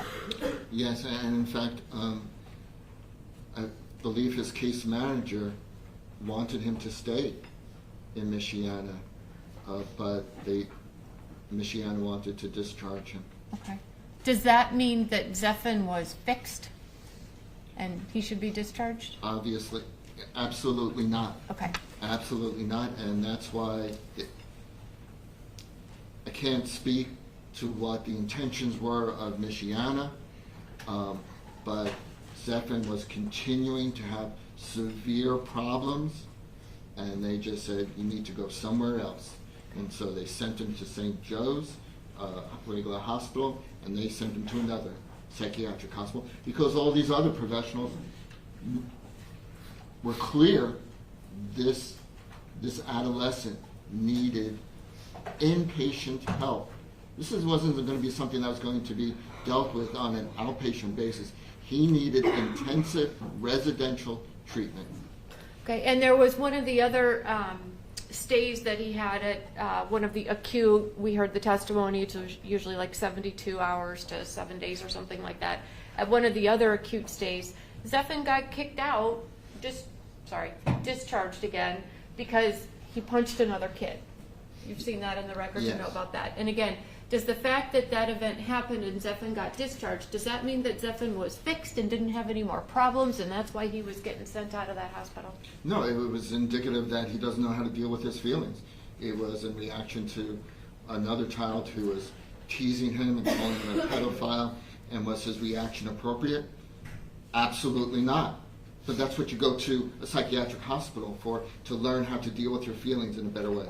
And when somebody has bottled up all their feelings into, bottled up every emotion they have in a jar and it's overflowing and they're provoked and somebody is calling them a pedophile repeatedly, I don't know, might you punch the kid? It's a spark that is lit. Okay. Not saying it's appropriate, not saying it's the right way to Correct. address it, but not an unreasonable thing that might happen. Correct. Okay. All right, where are we at? So I just, again, with this note, I'm pointing out the medications that at Michiana, they discharged him because of him punching a wall. But they're also not saying he doesn't have problems because he's discharged with Triliptal and Seroquel.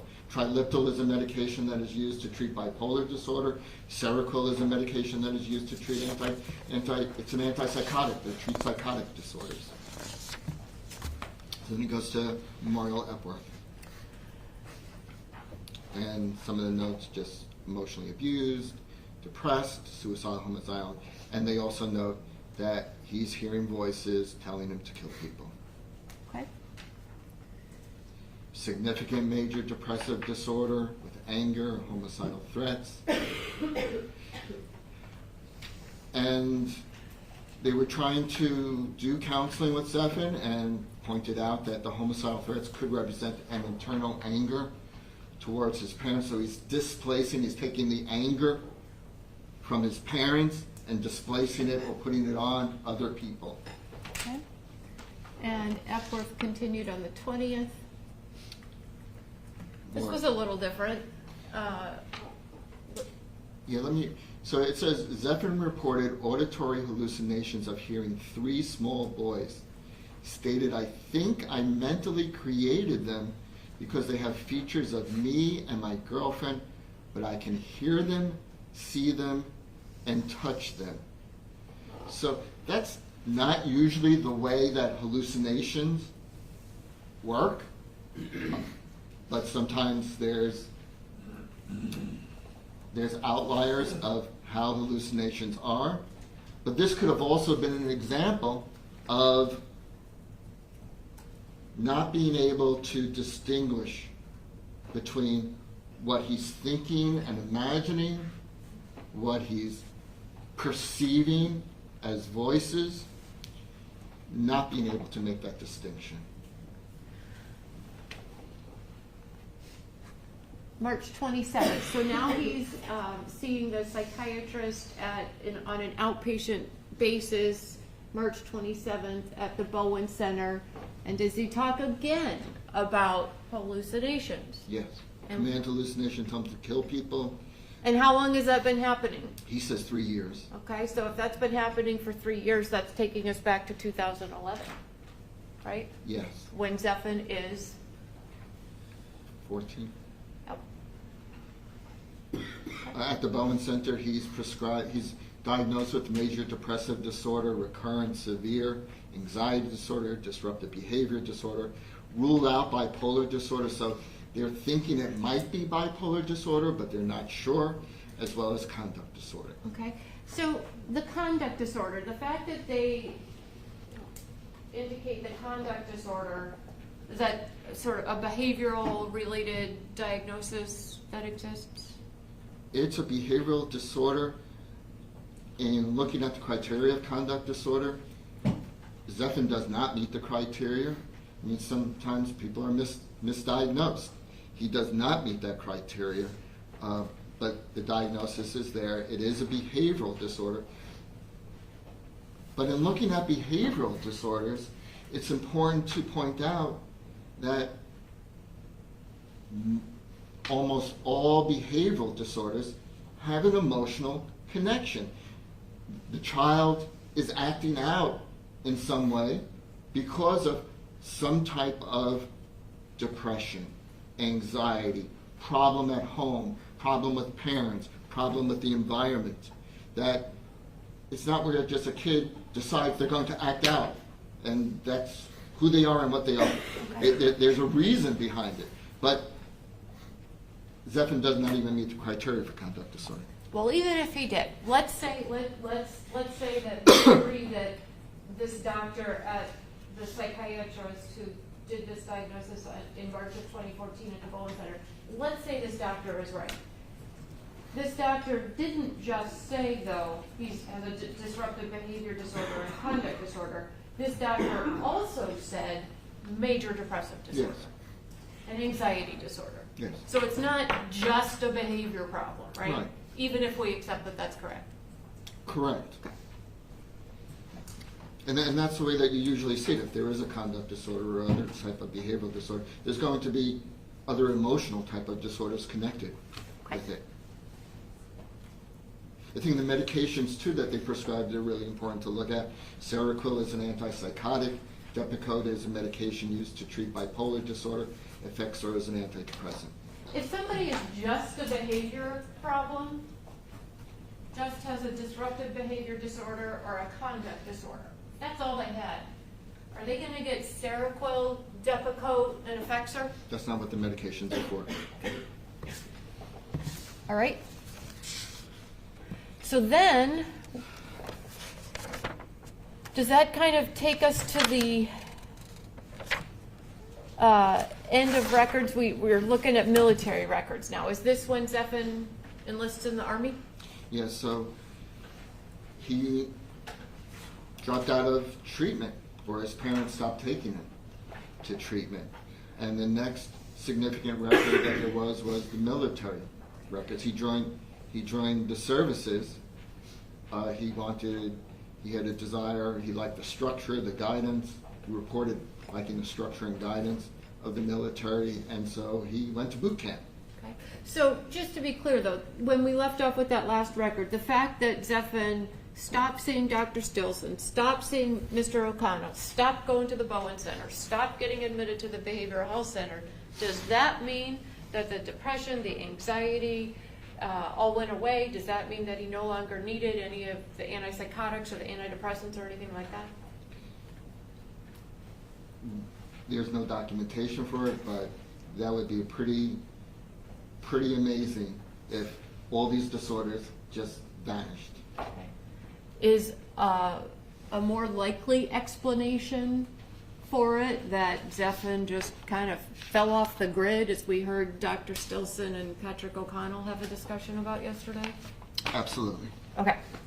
So Zephyr falls off the grid. And so this record, the military record from 2016, so approximately 2 years later, there was an altercation with some of the other trainees there. He was upset one of the trainees put coffee in their canteen rather than water. And he told the superior about that. And so the superior really didn't do anything about it, and Zephyr was kind of mad because Zephyr thought there would be some type of consequences for that individual. But the trainee and the trainee's friends were pretty upset by that too. So they started threatening, Zephyr reported they started threatening him, and with them threatening him, he threatened them back, that I'm going to shove a broomstick up your butt. And so then the other trainees told on Zephyr, and Zephyr was brought to the counseling center in the military there, and they did an evaluation and assessment of Zephyr, and these were some of the findings. Okay. And Zephyr then reports hearing voices telling him to do things? Yes. He's been hearing voices since what age? He reported that he was hearing them since the age of 12. Okay. He was noted to be, he was described as his behavior was odd, and he also reported to the counselor that he was bullied in school and abused by his father. So we know from the Patrick O'Connell records that Zephan had thought at one point that being in the military might be a good thing for him, might be something he can do to help other people. Did Zephan not disclose his mental health history when he got into the military? No, he did not. Okay. Would he have probably gotten in if he had? No, he would not have. Okay. So then this event happens, the threats, and Zephan gets sent to the medical, and this is just, I mean, weeks into basic training, right? Correct. Okay.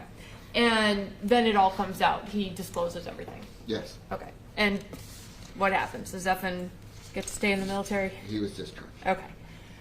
How, Your Honor? I don't know. Yeah.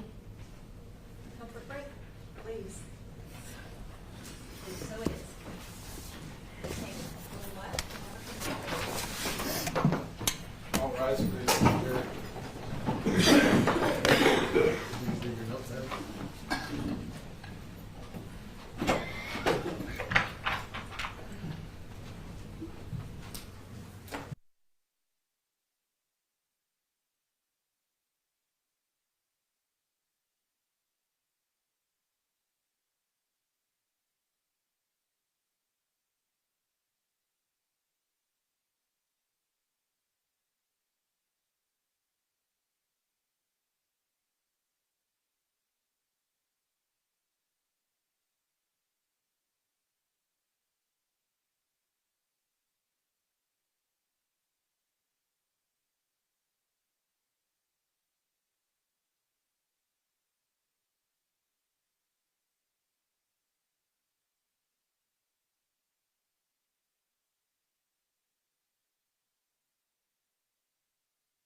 May be seated.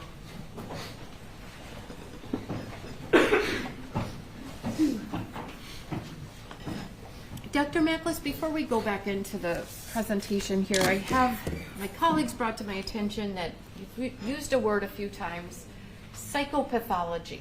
Can you tell the jury what the word psychopathology means? It just basically means some type of significant mental illness. Okay. All right. Thank you. So if we could move on to our next area, not receiving needed treatment. Is this going back to that list of adverse risk factors? Yes, yes. I believe this is the final adverse risk factor. Okay. In that Zephyr, as hopefully it's been noted, had major depression, very significant mental illness, psychopathology, and yet, although treatment was initiated at various times, there was not the appropriate follow-through with treatment so that he could have gotten the benefit of treatment, and certainly not receiving the treatment that one needs is a tremendous risk factor for continued psychopathology and ensuing criminality and violence. Okay. And did you see evidence of this in the records, that he was not receiving the treatment? Yes. December 12, 2012 with Mr. O'Connell? So just in general, part of the problem with him not receiving the treatment, as an adolescent, you have limited control or limited say in the type of treatment that you receive, or if you go to treatment. A lot of that responsibility falls on the parents, the caregivers. And if they are not supportive or reinforcing of the treatment, then most likely that treatment will be discontinued. And so what we see in some of the notes is that lack of reinforcement of not only the counseling, but of the medications that he was prescribed by the doctors. Okay. This note here was a family session. Mr. O'Connell writes, "Father today presents as very frustrated, tense, stressed out, and worried. He doesn't seem to want to hear much about his son Zephyr's mental health symptoms as much as wanting to talk about his son needs to grow up and move on with his life." He also talked about his history of girlfriends and so on. So this is a time, his son is very suicidal, very, very depressed, and basically dad doesn't want to hear it. He wants to put the blame on the school, he wants to put the blame on others. The note goes on, he didn't seem to interested in talking about his suicidal son and is more aggravated at the school for kicking him out for typing threats to teachers. Okay. Putting the blame on others rather than focusing in on what can I do as a parent to help my son, my suicidal son. Okay. And December 14th, do we see another example of this? Yes, Zephyr's father became overly upset, angry, didn't want to hear it, and said something to the effect, "Am I going to have to babysit him now? He needs to grow up and get over this." Well, when you're talking about a severe depression, you don't just get over severe depression. It takes treatment. It takes medications. It takes the support from the family. Mr. O'Connell confronted Dad on this attitude and regarding his suicidal son, and Father stated, "You aren't telling me what I need to do." And we specifically talked about this quote yesterday with Mr. O'Connell, "You aren't telling me what I need to do." And Patrick testified that this was not, "You aren't telling me what I need to do," as if I need help and you're not telling me what I need for help. This was, "You, Mr. O'Connell, are not going to be telling me what to do with my son." Right, exactly. Okay. All right. And was there another example of this? So this note indicates that the Medicaid case manager that was working on Zephyr's case, she was calling up Mr. O'Connell to get an update about his treatment, and at that point, Zephyr wasn't going to counseling with Mr. O'Connell. Okay. She had reported that she had not heard from the family in a couple of months and had no luck in contacting either parent. So indicative of there was a lack of follow-through in getting the help for Zephyr in which he needed. And then do we have an important note from Dr. Stilson in November of 2013? So mother wasn't reinforcing of the medications either, and in this note it's indicated mother took Zephyr off the medications because she reported that he was doing better. And even though she said he was doing better, he's still being diagnosed with major depression, and as we'll see in the next slide, a couple of months later, that's when he was psychiatrically hospitalized in Michiana again after having the dream about hurting others. And could the fact that Zephyr's mom, Misty, has decided to take Zephyr off his medications as he's doing better? A couple things. Does doing better on medication for depression mean that the depression is gone? No, in fact, it's a problem sometimes with patients is that while they're taking medications, they do better because the medications are doing what they're supposed to be doing. And so sometimes people go off thinking, well, I can do it without the medications, but then they deteriorate because they don't have the medication. Okay. And could we be seeing here Misty's history with mental illness and her approach to dealing with her own symptoms and issues? Could we see this be influencing certainly what she thinks about her son and his medication? Yes, Misty, from what I was testifying to before, she doesn't seem to have a great deal of insight into her own mental health issues, so not to have insight into her son's mental health issues is not a far reach. Okay, and if we could go to the next slide then. We're at the Epworth Center, March 13, 2014. Is this another example of treatment? So after a couple of months after she's saying he's doing better, now she's looking for long-term residential treatment for him because he wasn't doing better. And to her benefit, to applaud her in a way, she was seeking long-term treatment and realized that this was a severe problem that needed long-term treatment and not just outpatient treatment. The problem is there was no follow-through, or the place did not accept him. It was unclear as far as why he didn't get that residential treatment. And it wasn't just Misty thinking and taking steps to try to get Zephyr into residential treatment at this point. Did you see in the records that Mr. O'Connell wrote a letter and Dr. Stilson wrote a letter, and his team of providers there, they were doing what they could to try to get him into residential treatment because they all recognized that that's what he needed? Absolutely. There was a lot of people who recognized the severity of Zephyr's problems and were doing all that they could to try to get him the long-term treatment that he needed. Okay. Do we see a couple more indications? This was at the counseling center, the Bowen Center. And again, it was indicated that he had stopped his medications, and the therapist there discussed with him that he needs to be taking his medications. Okay. And do we have another entry from the Bowen Center? This is one of the last of the entries, the mental health records. And in December of 2014, father came in with Zephyr today, but father portrayed as angry and frustrated, says he doesn't think that Zephyr needs medications and that he's just a lazy kid.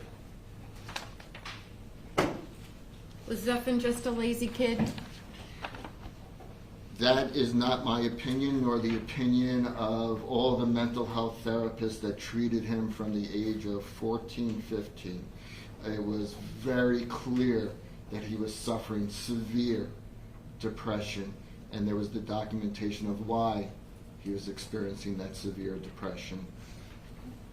So we could move into a summary of your findings. Okay.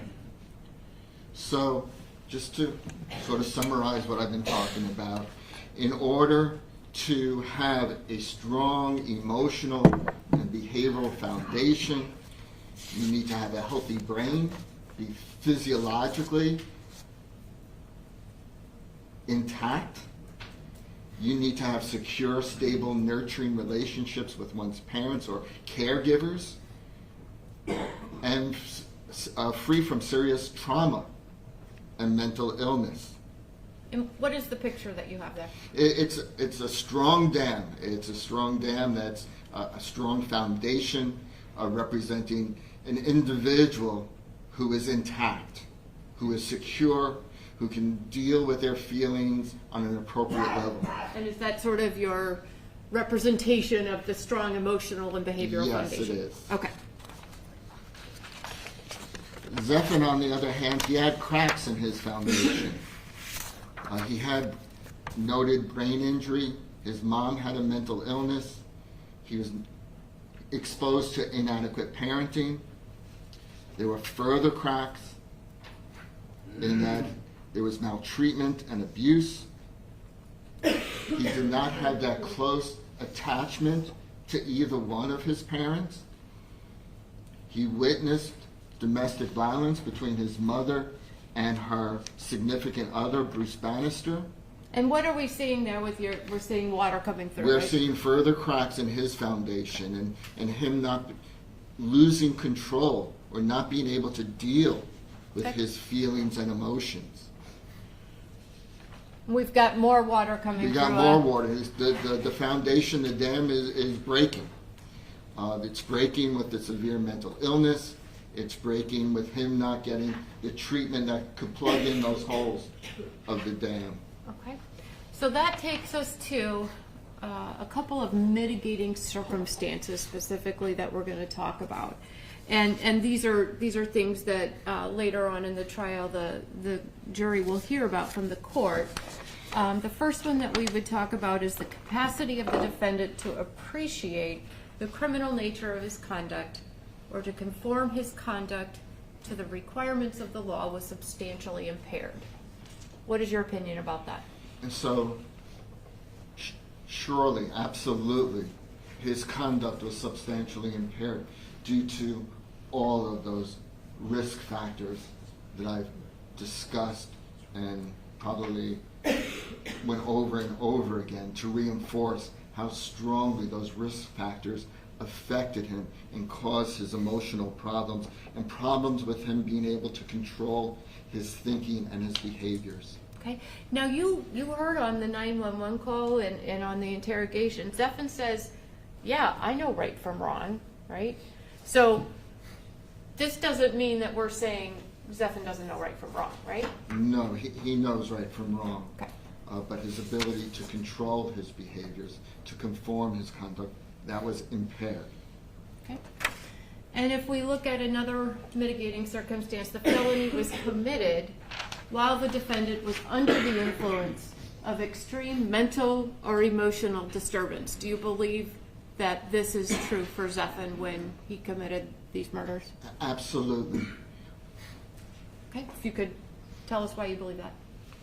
The reason for that is, number one, all the reasons, all the things that I've been talking about already, all of the issues that he has been exposed to. But beyond that, and going closer to the time of his arrest, his offense, there was a spiraling down of his emotions, of his controls. He's starting off with a severe mental illness. He continues to have that very poor relationship with his father. In fact, from the time that he moved from Indiana in July, August of that year until his arrest, he had no contact, or his father had no contact with him. So even though he hates his father, he's angry at his father, it's still his father. And a rejection of his father still exacerbates the depression and the abandonment that he feels. Bruce Bannister moved back into the house. And this was a surprise to Zephyr. Zephyr moved down and was living with his mom for a couple of months. Bruce Bannister was out of the picture. She had gone up to Indiana for some reason, and when she came back, she brought Bruce Bannister back, the man who traumatized her, who abused him, was now living with him. And so he's in fear for his mother and angry at the man who's living in his house. And what about the job at Avon Park? And then he got a job at Avon Park CI, Correctional Institution, prison at Avon Park. This was the type of job that he reported wanting. It gave him structure. It gave him guidance. All he had to do was follow orders. But he was not able to succeed there. And there were numerous depositions, interviews with people at Avon Park Prison, which indicated he was a square peg in a round hole. He could not fit in. He was too anxious, too timid, too demure to be able to handle that job, or if you look at his history, almost any job. Okay. And did you see specific instances of that in the records and the documents that you reviewed from, excuse me, other people from the prison? Yes, so Dawn Trevino described him as having no humor, being extremely serious. John Hanley called him a little strange, standoffish. Thelma Huerta reported that inmates would call him Harry Potter and Eddie Munster. And basically it was because of the way that his hair was. And Bradley Grantham described him as shy and nervous, and the inmates would make fun of him. And the inmates, first of all, not being able to handle the teasing of the inmates, prison is a tough place to be. But it was even worse for Zephin because this was reminiscent of the teasing and the bullying that he was exposed to when he went to school. So this was a cycle that he was experiencing, and he wasn't able to handle it in school either. Dory Johnson reported that he was scared to be on the compound and around the inmates. Mattie Wilson reported that Zephin had a quiet, weird kind of way. Called him Eddie Munster and Harry Potter. The inmates called him Eddie Munster and Harry Potter. And Philip Pesco said that he called out sick 6 or 7 times, lacked self-confidence, seemed quiet, and kept to himself. So with his anxiety, he wasn't able to handle the job. So then he started calling out and not going. Okay. And so he ends his job in early January of 2019, and where does that take us?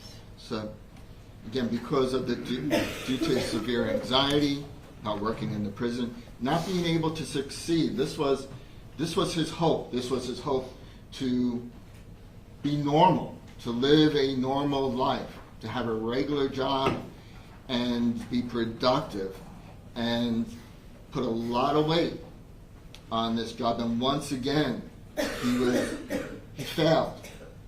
And with that failure was the hopelessness of ever being able to have a normal life. His depression reached an overwhelming level. He reached his breaking point, and as I have on the slide, his controls over his emotions, behavior, and impulses were crippled, and the dam broke. Thank you, Doctor.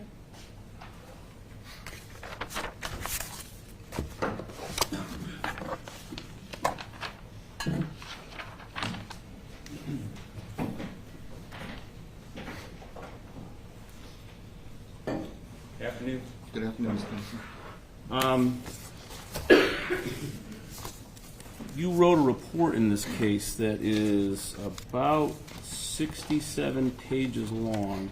Well, yeah, there's references in the back. Is that correct? Yes, Right. Do you have that with you there? I do. Okay, thank you.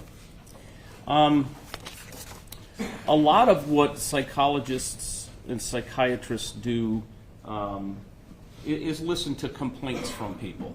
If they're ill, they feel a certain way. Doctors in general, right? Yes. That's where it starts. You go to the doctor, you say, my foot hurts, or I have a headache, or whatever the symptom is. Fair statement? Usually there's healthy care visits, but Sure.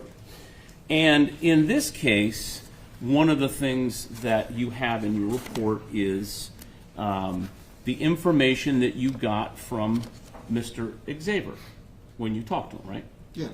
And I mean, there are sections. There's the mental health history, there's the job history, there's the family history, but there's a section where it's what Mr. Xaver is telling you. Is that correct? Correct. All right. So I want to go through a little bit about what Mr. Xaver told you during his interview. And if you could turn to page 14.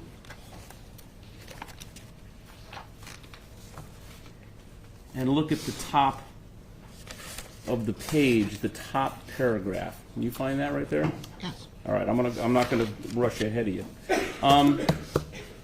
In the last line of the top paragraph where it begins, he denied, what did he tell you in that sentence? Well, I had... No, a question is, what did he tell you in the last line of that paragraph? I'm objecting, is this refreshing recollection? I'm not sure what this is. I'm asking him what the defendant said to him during his interview on the last line of page 14 on the top paragraph. He denied ever hurting a deer, a raccoon, or squirrels. Okay. Now, you had a chance to read, for example, if I look in the list of items or the list of documents or records that you read, you had a chance to look at the select health records? Yes. Okay, that's listed as one of the things. On March 13th of 2024, I've highlighted it so you have to find it. What did he tell Select Health? He admitted to killing animals since the age of 9. He did not tell anybody about those incidents. He said by killing animals, it was a release for his impulses to hurt other people. For instance, he reported he killed a deer with his bare hands by age 10. He also killed a squirrel and raccoon by age 14. Okay. Now, you would agree that that's very different than what he told you. Correct. Okay.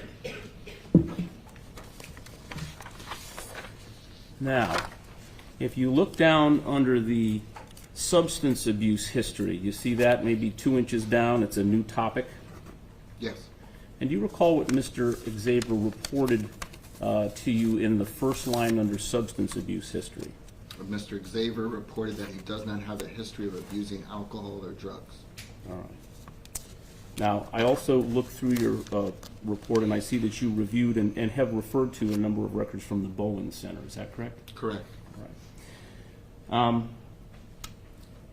Looking at a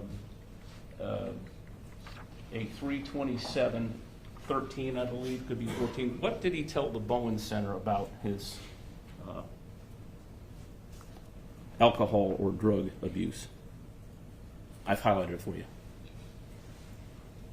Well, he said yes. What did he tell them? He just answered yes and no. Okay.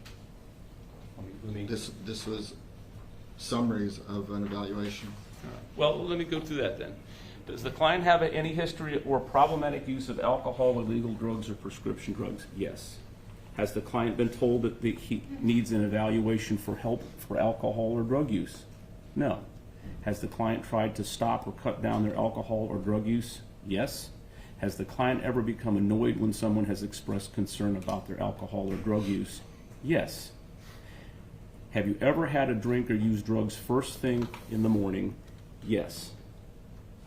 And then the summary is, he also began drinking around 12 and has been sober for 1 year. He reports that he used to steal alcohol from his father.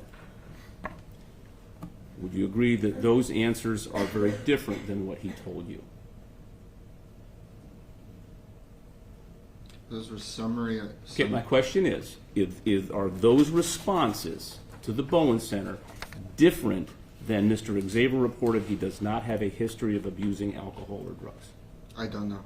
Okay. We'll leave it as an I don't know. All right. Let's look at page 13, Doctor.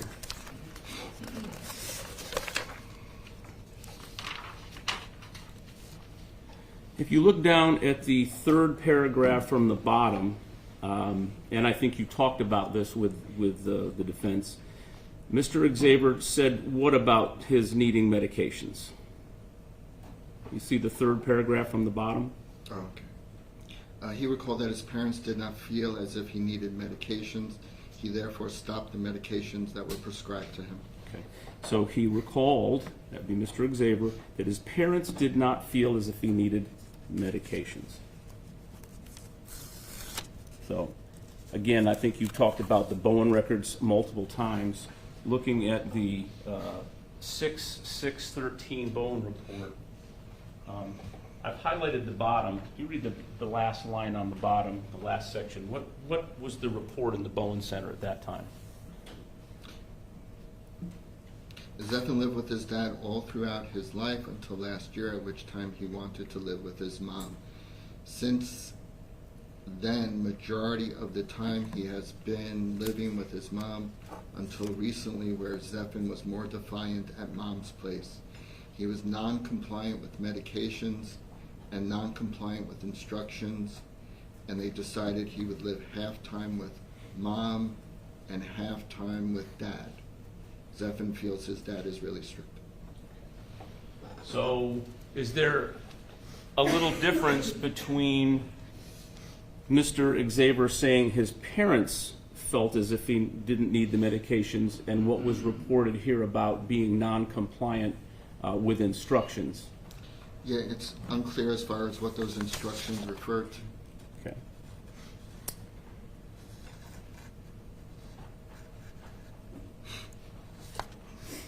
I'm referring to the same record here. This is under the second paragraph there, beginning with, at the time he started medications, right there.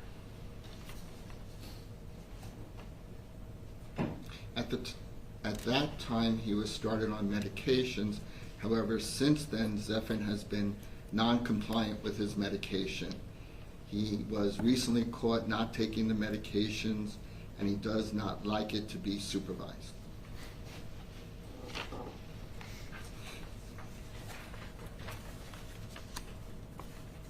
Now we're going to move to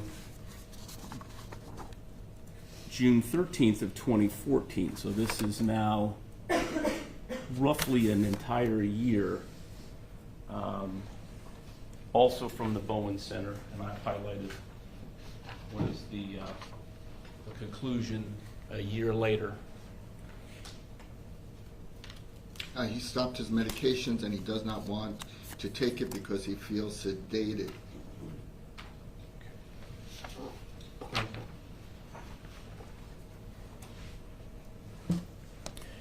So there is apparently some record out there that Mr. Xaver himself did not want to take his medications, correct? There were times that he did not want to, and certainly that was not encouraged by his parents. Sure. But he told you that his parents didn't feel as if he needed his medications. He didn't mention that he didn't want to take them. Not in that statement. That's correct. All right. We talked a little bit about Michiana behavioral, and there was a slide that was put up there, and I don't have the benefit of flipping that on, but there was a slide up there, Michiana behavioral health, 2/21/14, auditory hallucinations, told mother it's been happening for a year across all environments, hearing someone calling his name. And this is highlighted right up in here, right? Okay. What I want you to do is take a look under here in this small box that was not highlighted. It's under the heading social behaviors, and there's a box that's checked there. What does that box say? It says, is there a risk that The people... box part, the check box right above it. hallucinations, audio. Hold on a second. The check box in this section right there. Okay. What does that say? That says social behaviors, lying. Lying. Okay. And it's very hard to read, but underneath there I can at least make out, and blames everything on others, very dramatic. You want to see if Do you think I said that right? Underneath the lying part? I couldn't read the first two. Yeah, I can't read that either. And then it says, and blames everything on others very, I don't know what that says.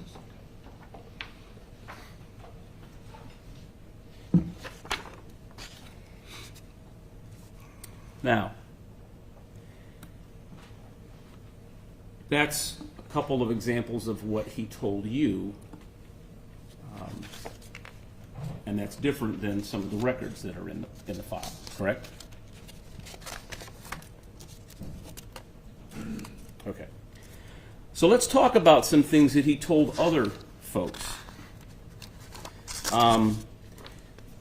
We just talked about 2013, 2014, and now we don't have any records for 2015. Is that correct? No medical records?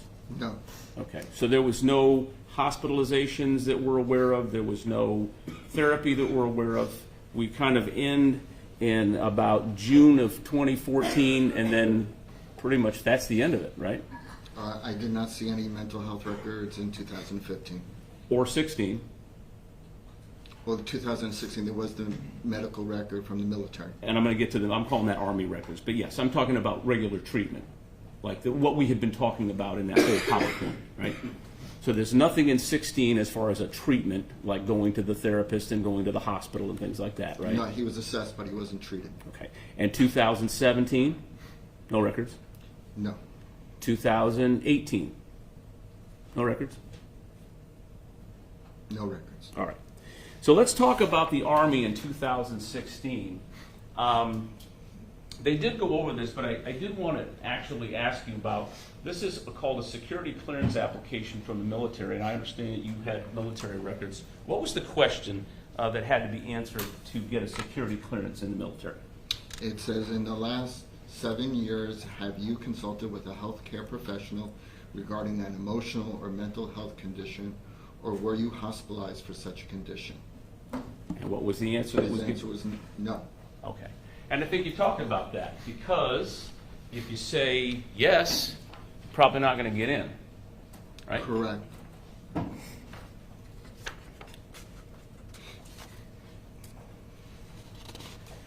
Now, do you remember talking to his mom and asking her some questions too? I remember I had interviews with her, yes. You turn to page 20 of your report.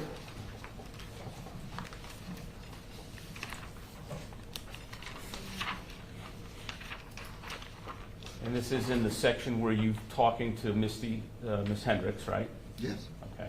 And if you go about halfway down the page, of course, every sentence starts with Miss Hendricks, so I got to be a little fair to you. Reported, let me show it to you, it's probably easier, because everything is reported. Okay? Join the Army. You got that one? Got it? So tell us what she told you about that. She reported that Xaver joined the Army because he wanted to be on the front line if the country went to war. And then what happened? She stated that he came home during boot camp because he popped an eardrum. Okay, so he popped an eardrum. That's what she conveyed to you about information he had, right? Yes. So I'm going to show you the summary of his, it's a counseling form, but it's basically on the way out of the military. You tell us what the military said was essentially the reason that he got out. The Patient Administrative Division gave me recommendation of discharge from military service. They have notified me that you have adjustment disorder with mixed anxiety and depressed mood. Okay. I'm not a doctor, but I don't see that either one of those is a popped eardrum. Is that No, fair? but he did have an ear injury while he was in boot camp. That was documented. But this is the reason he got Correct. discharged. Not what he told his mom about getting popped eardrum. Correct. Okay.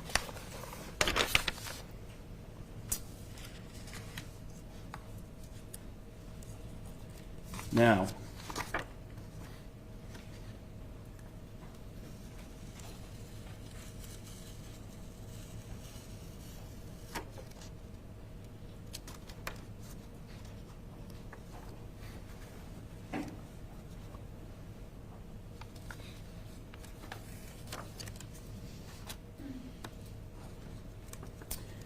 talked a little bit, and I'm going back to military because that's just what we kind of rounded up with here. This is actually slide number 82 from the presentation you presented. And again, I'm not at liberty to go pressing the buttons on that TV. But there's a highlighted box here at the bottom, and talked a little bit about why he was decided not to be recommended for release from the watch. You talked about he was hearing voices, reporting being bullied in school, and the idea that he was acting kind of weird and to get him out of the Army. But at the bottom, and it's kind of hard to read, but after talking about, well, just see the little bottom paragraph. If you can't read it, I'll read it for you. But what's the comment there about as he's being discharged and these voices that he's hearing?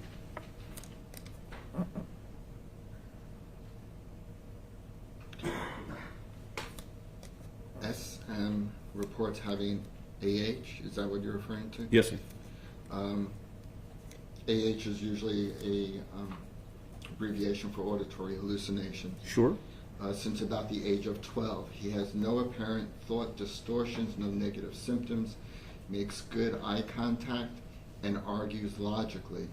I have reservations about the hallucinations that he is reporting because of his presentation. Now, what is someone's presentation?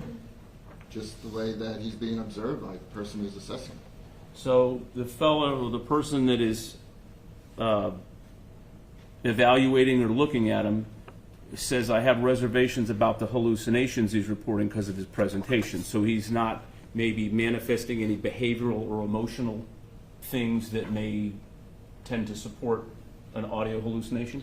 Yeah, according to this person, I don't know the credentials of this person. Understood. But they didn't see any, at least they're saying they didn't see anything weird. And let's be honest, we take the word for a lot of people in a lot of these reports. I mean, right? It's in a report. Unless we find to the contrary, we seem to say, well, that's in the report, so it's an observation. So this is the synopsis of this is this observer is not necessarily thinking that they're really having auditory hallucinations based on the behavior. Okay, I disagree with that. I mean, I'm not going to be reporting and giving information from somebody who's not qualified to make clinical observations. Okay, this is from the United States military, who says that I have reservations about the hallucinations that he is reporting because of his presentation. Is this a psychiatrist? Doctor, this is a record that you put on a PowerPoint in front of this jury. Are you calling your own documents into question? You highlighted this. This isn't mine. But you're talking about a conclusion. I am talking about the specific observations. What you are reporting is what he is surmising, his summary. I was just reporting his observations.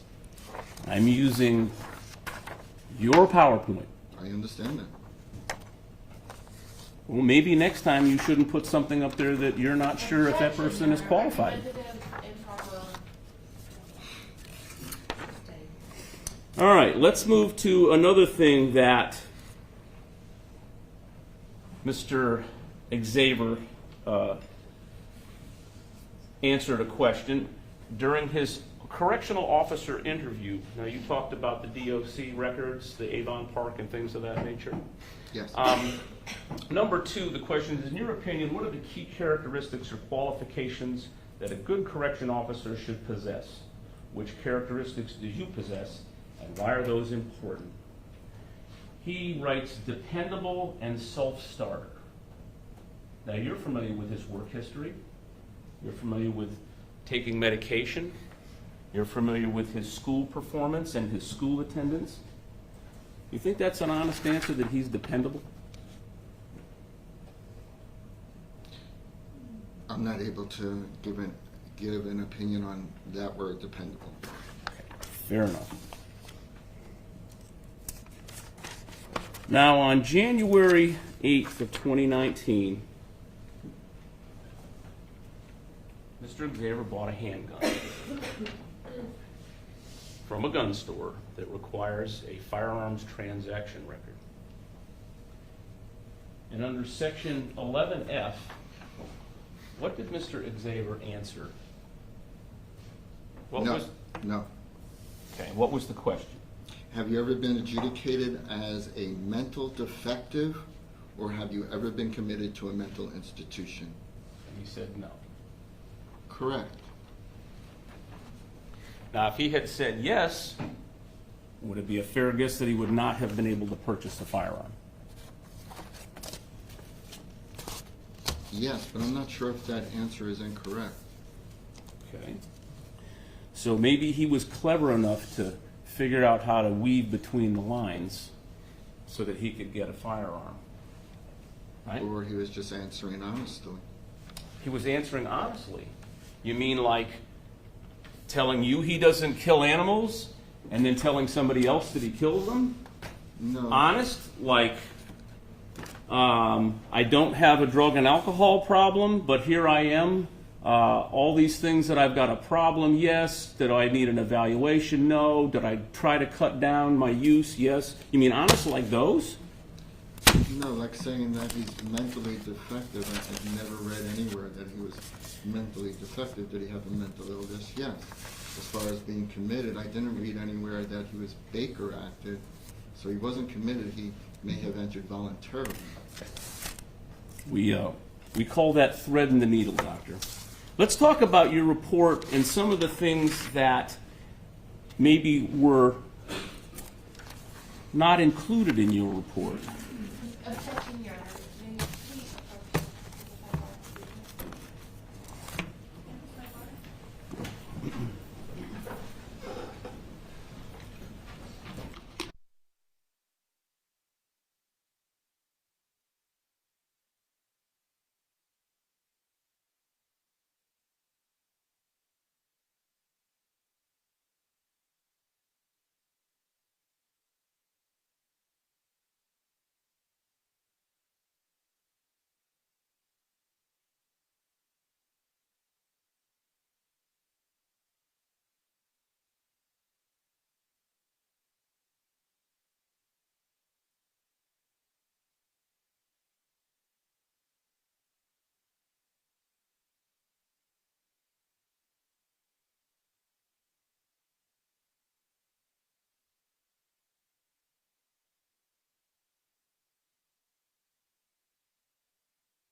All right, let's pick up where we left off.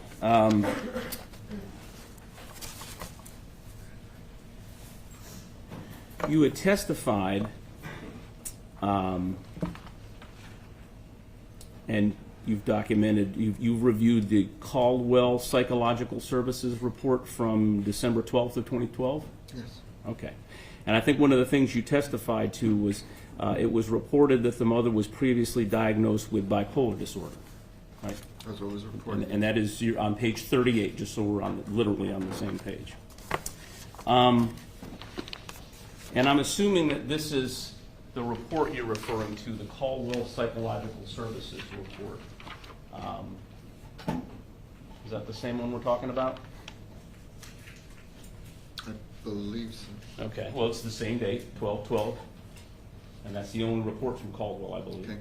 Now, your statement is that if you look at your report, you say, it was reported that the mother was previously diagnosed with bipolar disorder, right? Yes. And you're citing Caldwell Psychological Services. Yes. But there's a comma at the end of bipolar disorder in the report, correct? Yes. What does the rest of the sentence say? It says, but may have been falsely diagnosed since she has recovered since the initial diagnosis. Okay. Now, there was some discussion about that, but I don't think that phrase, because she may have been falsely diagnosed and she has recovered since the initial diagnosis, was ever brought up. Not from this report. Let's look at page 44. I think you had testified that Mr. Xaver's history included material great-uncle attempted suicide. You see that underneath Michiana Behavioral Health. The dates are from February 21st, 14 to February 28th of 2014. Yes. All right, if you go down to probably it's the third paragraph from the bottom, but it's only one sentence, right? Yes. And that record was taken from Michiana Behavioral Health? Yes. Okay. And I'm going to show you that page. You see here this says Michiana Behavioral Health, and if you look at the highlighted portion, does that match what your testimony was? Yes. Okay, and again, that says what? One maternal great uncle attempted suicide. Okay, and that's under what's from the records. But what's the sentence just before that? It says no history of any psychiatric problems in the family. So that seems to be a contradiction. Right. And of the two, your report or your testimony is about one maternal great uncle attempted suicide. So to resolve that contradiction, you chose the latter, correct? Well, if an individual is Well, I mean, did you choose the latter or not? Yes or no? This is a fairly simple question. it's not an either-or situation. It's looking at both sentences together. Okay. Well, but you didn't do that. You just put the one part of the sentence in there, or the one sentence, right? But the one part of the sentence which made the most sense, if maternal great uncle is attempting suicide, that is indicative of psychiatric problems in the family.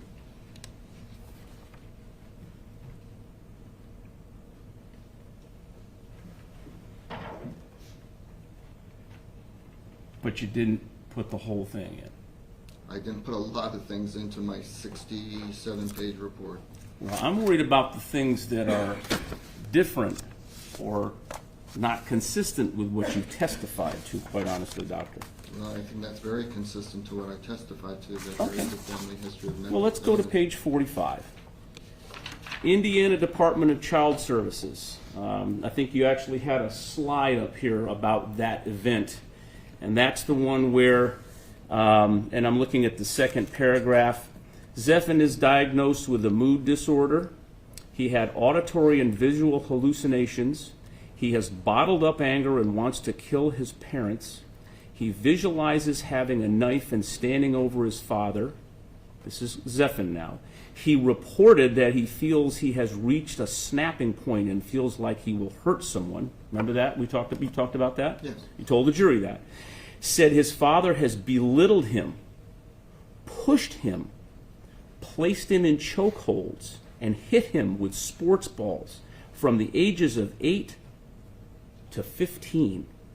He has been called worthless. Father is a sports coach. Zephin said his father kicked him out at the age of 15 and he went to live with his mother. He was released from the Behavioral Health Center on February 28th, 2014, and Mom was out of town. He stayed with his father until a few days ago. Father practices martial arts and is known as a fighter. And I remember that tile was right up there. You remember that one?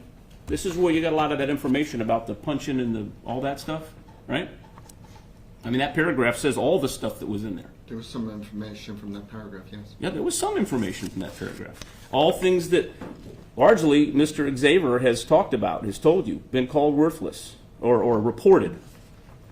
Now, that paragraph, would you agree, is this second paragraph here, where it says, and you look at your report, Zephin is diagnosed with a mood disorder. Okay, you look at it close. Is that the same paragraph that you have quoted? Parts of it, yes. Okay. But I mean, what I read to you was a bulk chunk of that. It's almost the whole paragraph, right? If it's parts of it, yes. Well, what's the last line in that paragraph? What does that say? Mother was informed the incident would be reported. However, RS did not mention DCS per se. Mother said Zephin has a habit of twisting things around, and that is why parents alerted LEA. Mother said Zephin has a history of twisting things around, and that's why the parents alerted LEA, law enforcement agency, because we know that one ended with police showing up. That last sentence is the last sentence in a paragraph where Zephin says that he wants to kill his parents. He feels like he's snapping point, that his father does all these terrible things to him. And the mother says, Zephin has a habit of twisting things around. That one wasn't in the PowerPoint that I recall, that last sentence. Is there any reason why that was left out?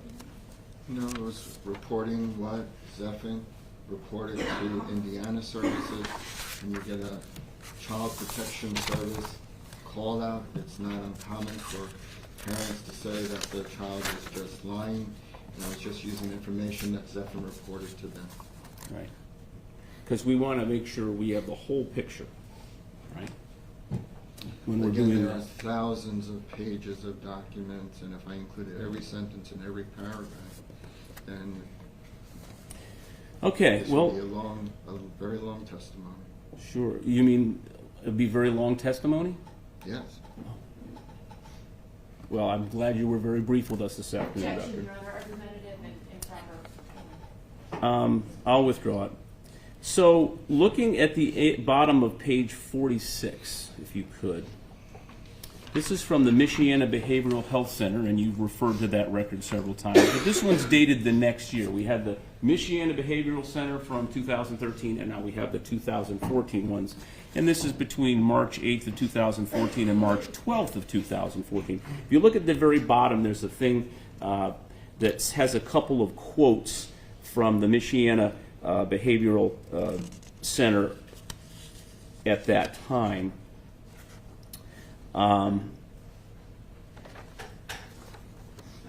You see on the second line it says he described Zephin as being cold, very cold and calculated. This is Dr. Raster. Remember that? Yes. Okay.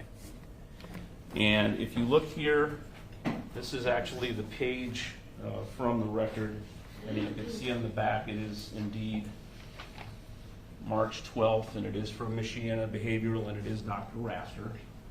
So I'm going to flip the first page open here. And do you see where it's underlined, where it talks about very cold and calculated? Yes. Okay.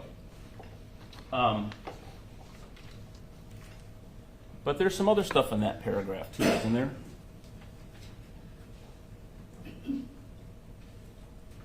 Toward the end of his hospital stay last time, it was felt that the patient had a lot of conduct disorder type symptoms and in fact had punched another patient here last time. It was very cold and calculating. And right after that it says the patient tells me he just does not care and wants to hurt people and punched someone in the groin yesterday here as well. Now on that same report, you see where it says on the next paragraph, he is not psychotic. Yes. Because we did talk about your diagnosis is major depression with psychotic features. Features, yes. And would it be fair to say that there is no other diagnosis in any of these records that is, there's a lot of major depression, but there's no major depression with psychotic features? There's no mention of a diagnosis with psychotic features, but there's mention after mention after mention about auditory hallucinations, which are a psychotic feature. Okay, but no one had diagnosed him. Nobody had that diagnosis So you have diagnosed him with that. as having a psychotic feature, auditory hallucinations, absolutely. Yes, and you are, out of all these records, you are the first one to do that, right? Not to notate that he has auditory To hallucinations. diagnose, doctor. I'm trying to work with your words here, okay? I'm trying not to. I have not seen the diagnosis psychotic features in any of the other records. That's all I'm trying to get at. All right, if you look at the next sentence, or after the comma, being very cold and calculated, comma, there's then a comment about very non-remorseful when talking about his aggression. Yeah, I have it in my report right here. All right, and we here have on this page, you see where it's underlined in the red, talking about him not being very remorseful? Yes. Okay. And that's sort of the end of your sentence there. And it says, not significant remorse for his behavior and seems to be intent on trying to intentionally go after people. Here on this unit, he has already gone after one of the, quote, weaker patients on the unit, which is what happened last time. Now, that part I don't think was on the slide, and I don't think it's on your notes there either. Is that correct?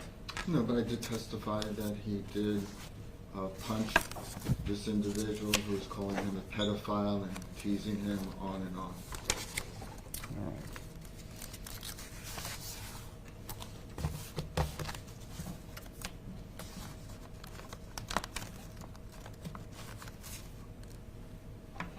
Now, if we look at March 14th, so this is the same hospitalization. This is from Memorial Epworth now. So it's the kind of a continuation going from one to the other. If you look at the bottom, Okay, I'm sorry, what page are you on, sir? 48, sorry. If you look at the 1, 2, 3, 4, fifth paragraph from the top, 3/14/14, so March 14th of 2014, it was noted that Zeffen's conduct symptoms and lack of remorse started before his moderate concussion. See that paragraph? Yes.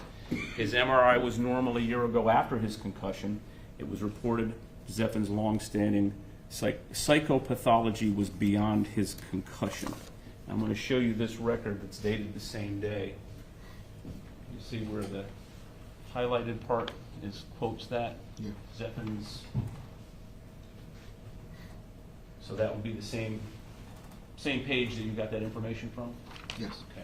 But it does go on to say, doesn't it, there is no evidence supporting relationship between TBI, which means traumatic brain injury. Is that what TBI means? Correct. And conduct disorder, as far as I know. This is one of the doctors that you put his slide up there, Dr. Elamadawi, MD.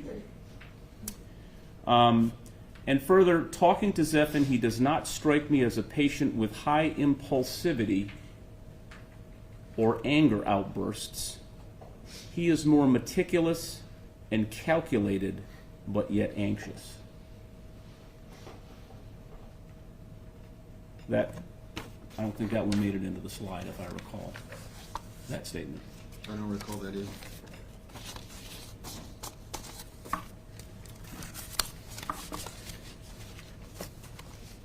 Let's talk about one of your tests, and I just have a couple of questions, and I'm going to be quiet. Something called an empathy quotient. I wish I could tell you what page. It's on the beginning of your tests.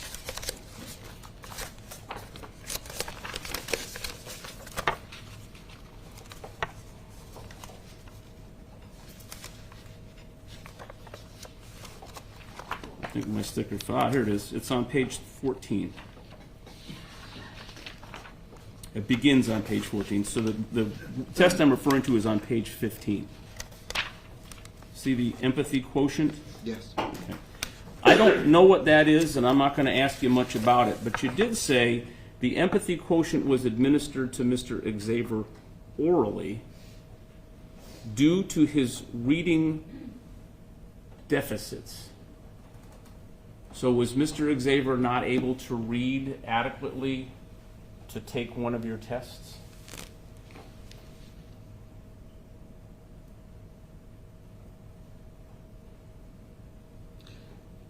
That may be a typo. He took this test on his own, and so that was probably a typo.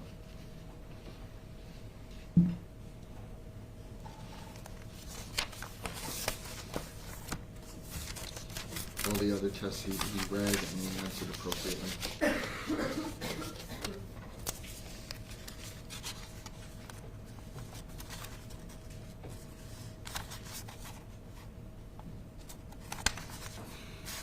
You know what the ACEs test is, right? We talked about that up here. Yes.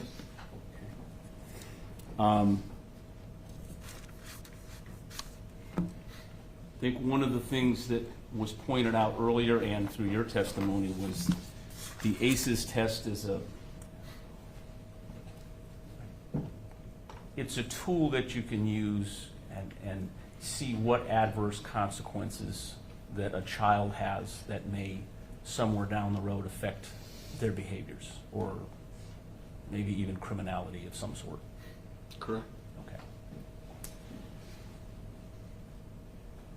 Zephyr Xaver's father was a guy named Josh Xaver, right? Yes. He's been described, well, he's got a lot of descriptions. Strict, authoritative. There's some folks that said he was kind of mean. And lived in Plymouth, Indiana under the same roof for a number of years until he moved over to his mom's house, right? Yes. Okay.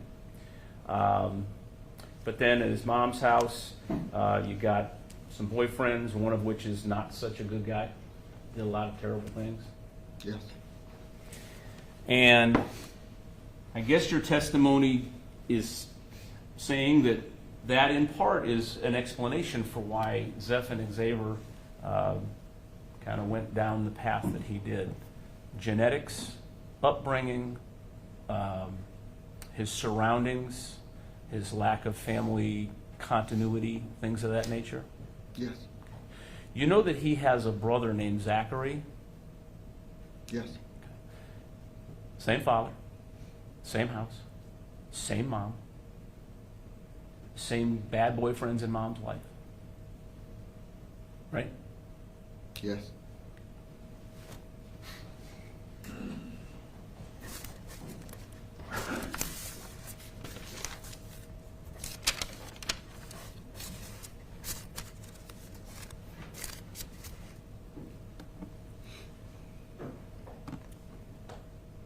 Mr. Xaver knows right from wrong, doesn't he? Yes. Would it be fair to say that it's wrong to plan to go to a bank and kill 5 people? Absolutely. To take a while to plan it, that would also be wrong? If that's what he did. Thank you, Doctor.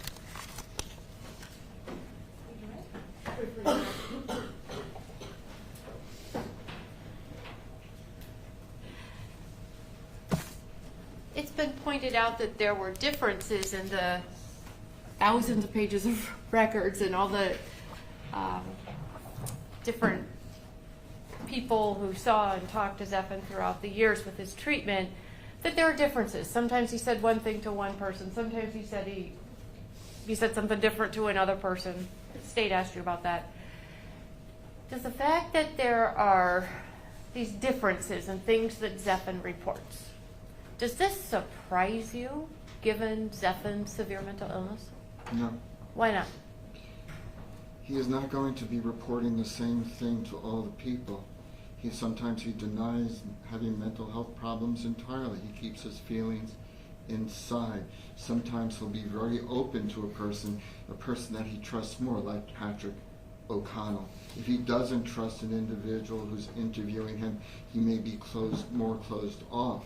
He may not be opening up about symptoms that he may be experiencing. This comparison that the state was just asking you about, Zephan and his brother Zach, grew up in the same house, had same mom with the same bad boyfriends, same strict father, and this, I guess, comparison of kids to each other. I think that what he's trying to say, and Zach didn't go out and kill 5 people, right? I think that's where we're going with that. I think we can all see that. Did Zach have a different relationship with his father than what Zephan had? Zach was an entirely different individual, even though they were 2 years apart. Zach was athletic.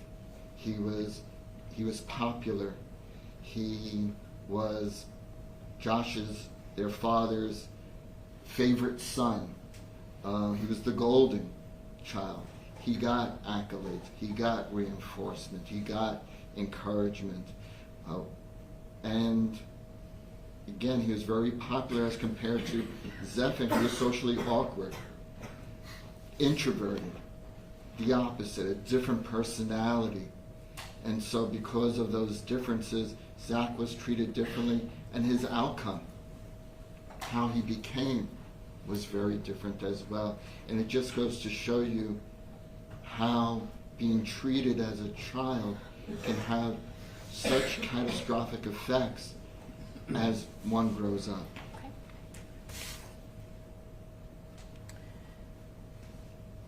You were asked some questions about things that Zephan told you, and whether or not what Zephan reported to you was true factually.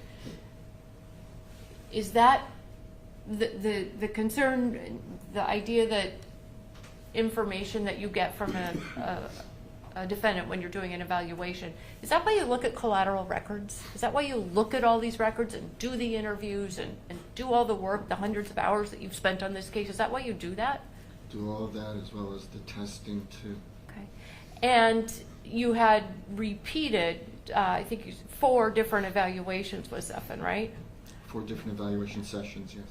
And if in a session you speak with Zephan and you learn something about it, and then you are reviewing more records and something seems inconsistent, then you can go back and talk with Zephan further about it, right? Correct. Okay. And is that part of what you do? Yes. And is that part of, you meet Zephan for the first time, you're sitting down in a prison or in the jail, Zephan is facing the death penalty, new guy coming in and talking to him. Might Zephan not have that level of trust and rapport that he had with Patrick O'Connell and decide to open up and spill everything out to you? And that's, yes, and that's why it's so important when I do especially these types of evaluations, that I make sure that I go to see them multiple times, because I'm not going to build that rapport and get all that good information from them the first time that I see them. Okay. And even though in the records that you reviewed, with the different diagnoses, a lot of diagnosis of depression, the anxiety, the different things that people over the years said about Zephan, the fact that no one ever put the tag on of with psychotic features to the depression, does that mean that Zephan did not have psychotic features? Absolutely not. It was spelled very clearly that he did. And would a patient be put on antipsychotic medication if the doctor didn't think he had psychotic issues going on? I would not believe so. We would hope not, right? Okay. Yes. Thank you. May this witness be excused? Yes, Your Honor. You're excused, sir. We will not your witness. Thank you.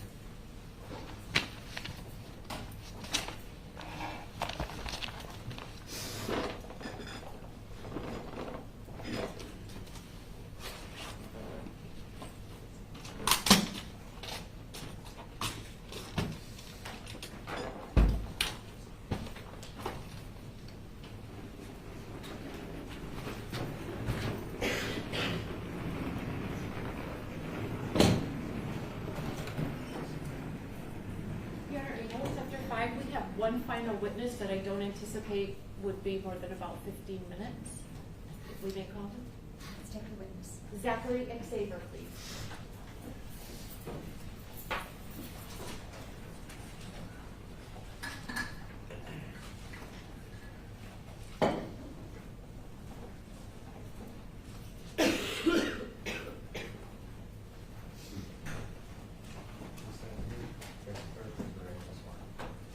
Do you solemnly swear or affirm that your testimony you're about to give is true to the truth and will be nothing but the truth so help you?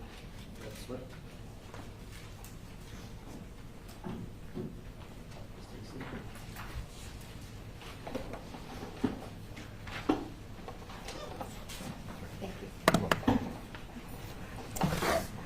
Hi, Zachary. Could you please state and spell your full name for the record?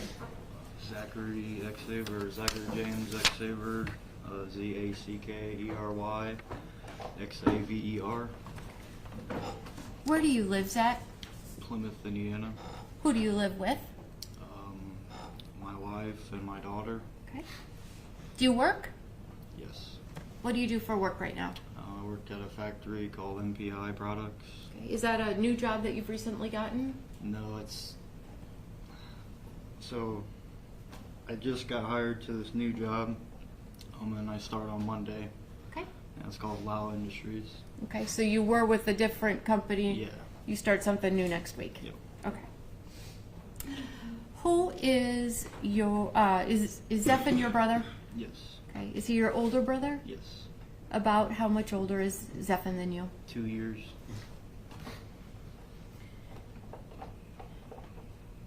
Can you describe a little bit about growing up when you were a child, what your household was like? Zephan and I shared the same bedroom. We hung out most of the time together. Seemed like a normal childhood to me because I guess it's the only one I had. But I mean, he was kind of like my best friend growing up, and my brother. We argued. We got along. Okay. And it's normal.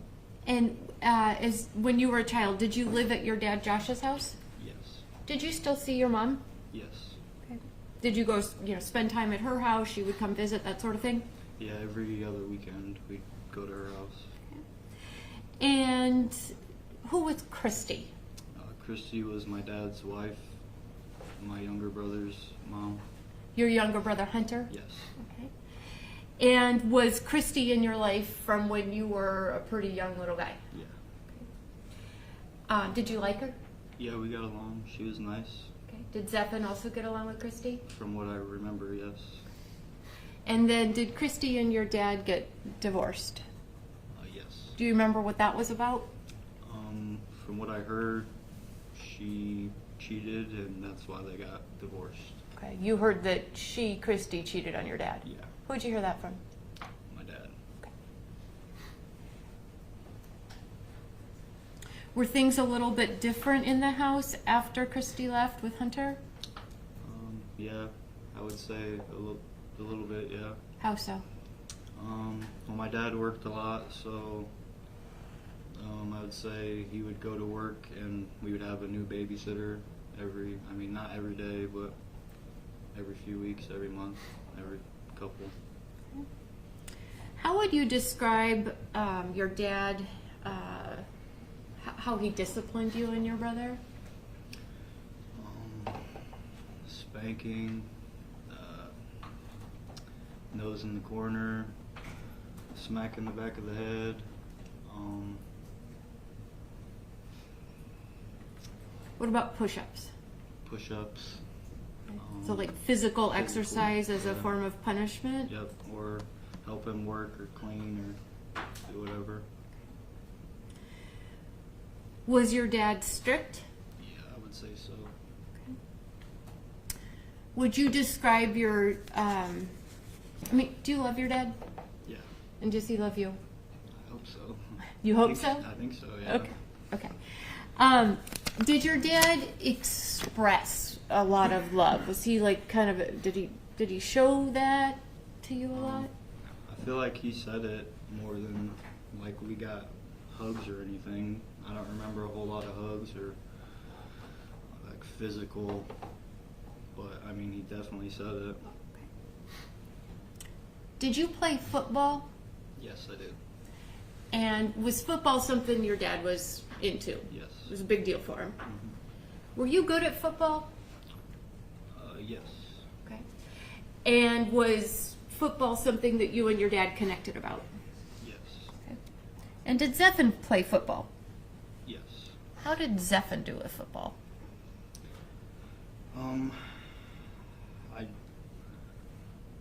I don't think that he started as much as I did, because I started like every single like offense, defense, kickoff return. But I don't think Zephan was on the starting that I can remember. Do you think that you were a better football player than Zephan? And it's okay. It's okay. Yes, I think he was a better wrestler than me too. So Okay. All right. How would you describe Zephan's relationship with your dad?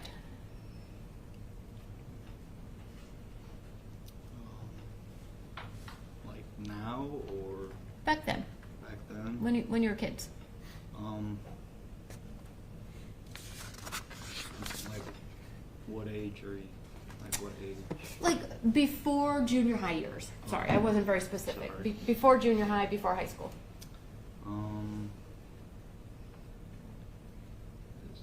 It seemed normal to me. They started arguing the older he got more, but that's about it. Okay. You said, like now, what time frame are you talking about? Let's talk about that for a moment. Have you talked to your dad about the fact that Zephan's been arrested? Yes. Has your dad had any contact with Zephan since he was arrested? Not that I'm aware of. You obviously came down to Florida from Indiana to testify in the trial this week. Yes. And your mom came. Yes. And we've had a whole bunch of other folks come down from Indiana, right? Mm-hmm. Is that a yes? Yes. Sorry. Did your dad come? Not that I'm aware.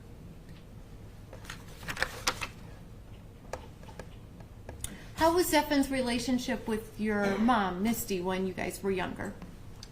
I'd say it was better than his and my dad's relationship. Does your brother love your mom? Yeah, I think so.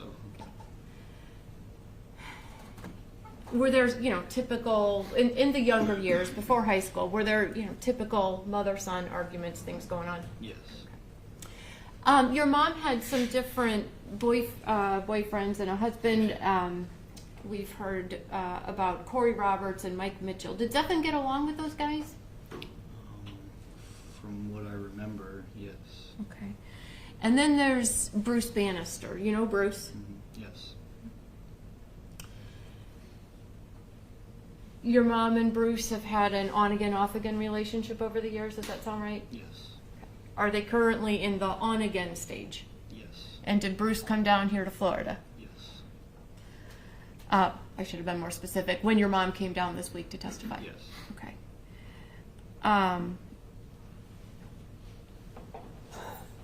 So they're currently together. Would you prefer not to talk about some of the things that happened with Bruce when you were younger? Yeah, I would prefer not to. Okay, I understand. How is your relationship with Zephan? I would say it's really good. Okay, and you described a little bit in your younger years, you and Zephan played a lot together, did things together. Yeah, we shared the same room. We had a bunk bed growing up. Whatever he did, I wanted to go do it with him. Okay. If he played Xbox, I wanted to play Xbox. If he went to the park, I'd go to the park. We've heard people say this week that if there was Zephan, there was Zach. If there was Zach, there was Zephan. You guys were together. Does that sound about right? Yeah. Okay. Now, when Zephan got into his teenage years, what do you know about how Zephan was then? How he acted, what he was like? he got more antisocial, I'd say, and wanted to hang out by himself and playing Xbox, watching TV, listening to music. So was there less hanging out with you, going to the park, doing things? I would say, yeah, less hanging out. We still would talk every day. Usually every day he'd come talk to me for at least an hour or two, but Okay.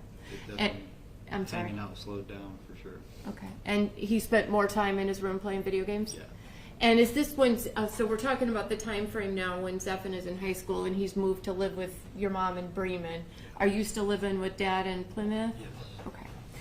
And did you know somebody that Zephan met by the name of Alex? I know of her. Okay. I met her like 2 or 3 times, maybe. Was Alex Zephan's girlfriend that he met? Yes. How would you describe Alex? Well,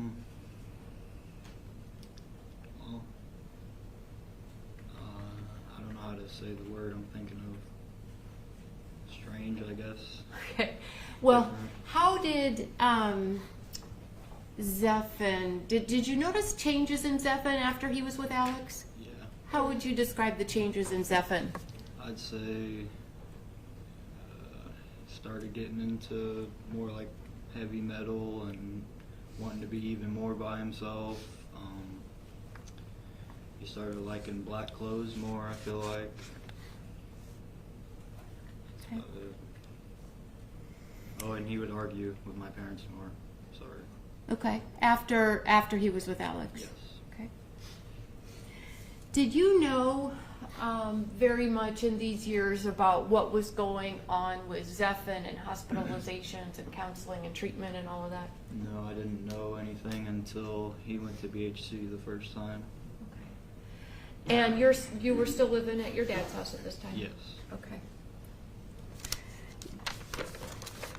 As your brother was going through what he was in those teenage years, did you have a lot of involvement and knowledge and know what was going on?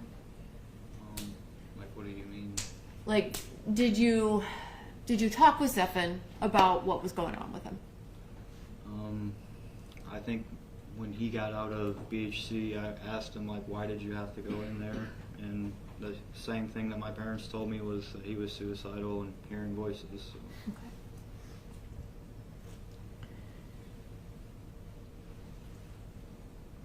What did other people in school, the friend groups that you had, what did other people think about Zephan?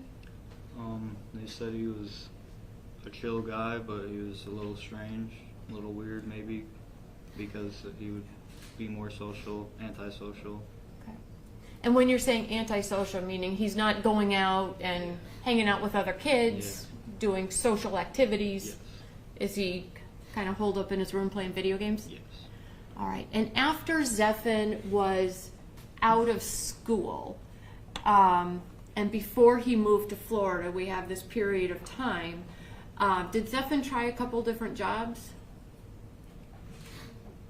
Before he moved to Florida? Yeah. Do you remember him having any jobs? I remember we worked at the same factory at one point Okay. for a little bit, but I know he had at least 2 or 3. Okay. Did Zephan during this time period spend still a lot of time in his room playing video games? Yes. Okay. Up until the time that he moved to Florida? Yes.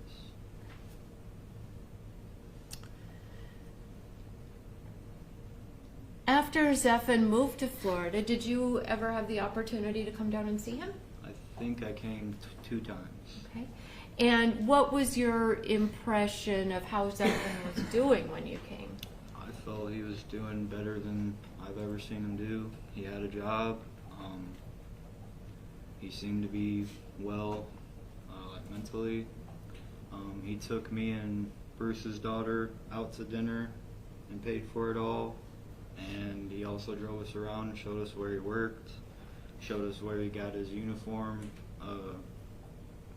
pressed or washed or whatever at the, I don't know what it's called, the Like a dry cleaner? dry cleaner, yeah. Okay. And then we just drove around, hung out, talked, and then I think later that night he made chicken on the grill for everyone. Did Zephan tell you about a baby shower he went to? Yeah, he told me he was working with some girl he worked with at the prison or jail or whatever it was, that he went into Walmart and asked this old lady like to help him pick out stuff to buy for her baby shower because he's never been to a baby shower before. But yeah, he was doing pretty good. Have you stayed in contact with your brother since he was arrested? Yeah. How do you have contact with him? We at first we would do video chats, and then now we message. The most I've gone without messaging through the I don't know what it's called, but however they can message their family. I message them every day, if not every day, every other day. Okay. And is that something that is important to you, to have that contact with your brother? Yes. And does your brother ask about you and your wife and your daughter? Yes, he does. Was he pretty excited for you when he found out you were going to be a dad? Yes, he was. And he asks about her almost every message that I get from him. And he always wants pictures. I send him pictures. He asks what she's doing, how she's doing. And he's very excited to be able to meet her hopefully one day. If Zephan is sentenced to life in prison, will you continue to have contact with your brother? Yes. Writing, video chats, whatever you can do? Yes. Does Zephan love you? I hope so. I think so. Does he tell you he loves He you? tells me every message he does, so Every message? every message. We both do. Right. You love your brother? Yes. Okay. Thank you. No question. May this witness be excused? You may. Excused, sir.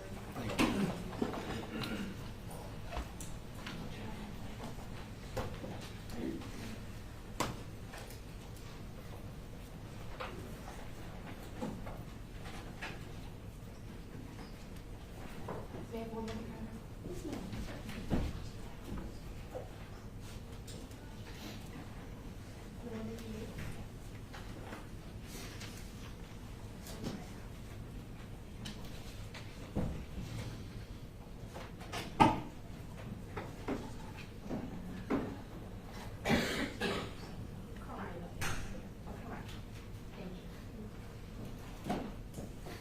The defense will rest, Your Honor.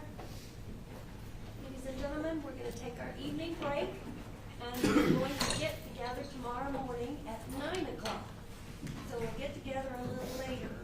And as I understand it, to make up for getting to start a little later tomorrow morning, we're going to get to end a little earlier tomorrow afternoon. So, y'all please go home, have a good evening.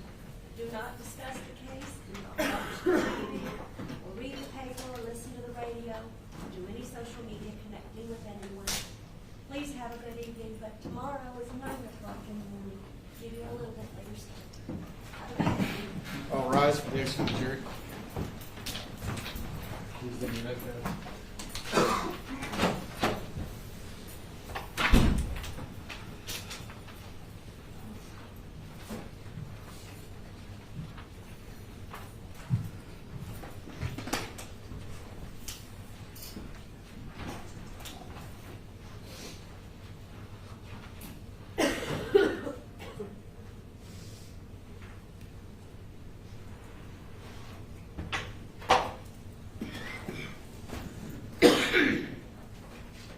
Any other matters that need to be taken up before we go off the record for the evening? Not from the defense. We will see everyone tomorrow morning, 9 o'clock. Thank you. Have a good evening. Sleep in.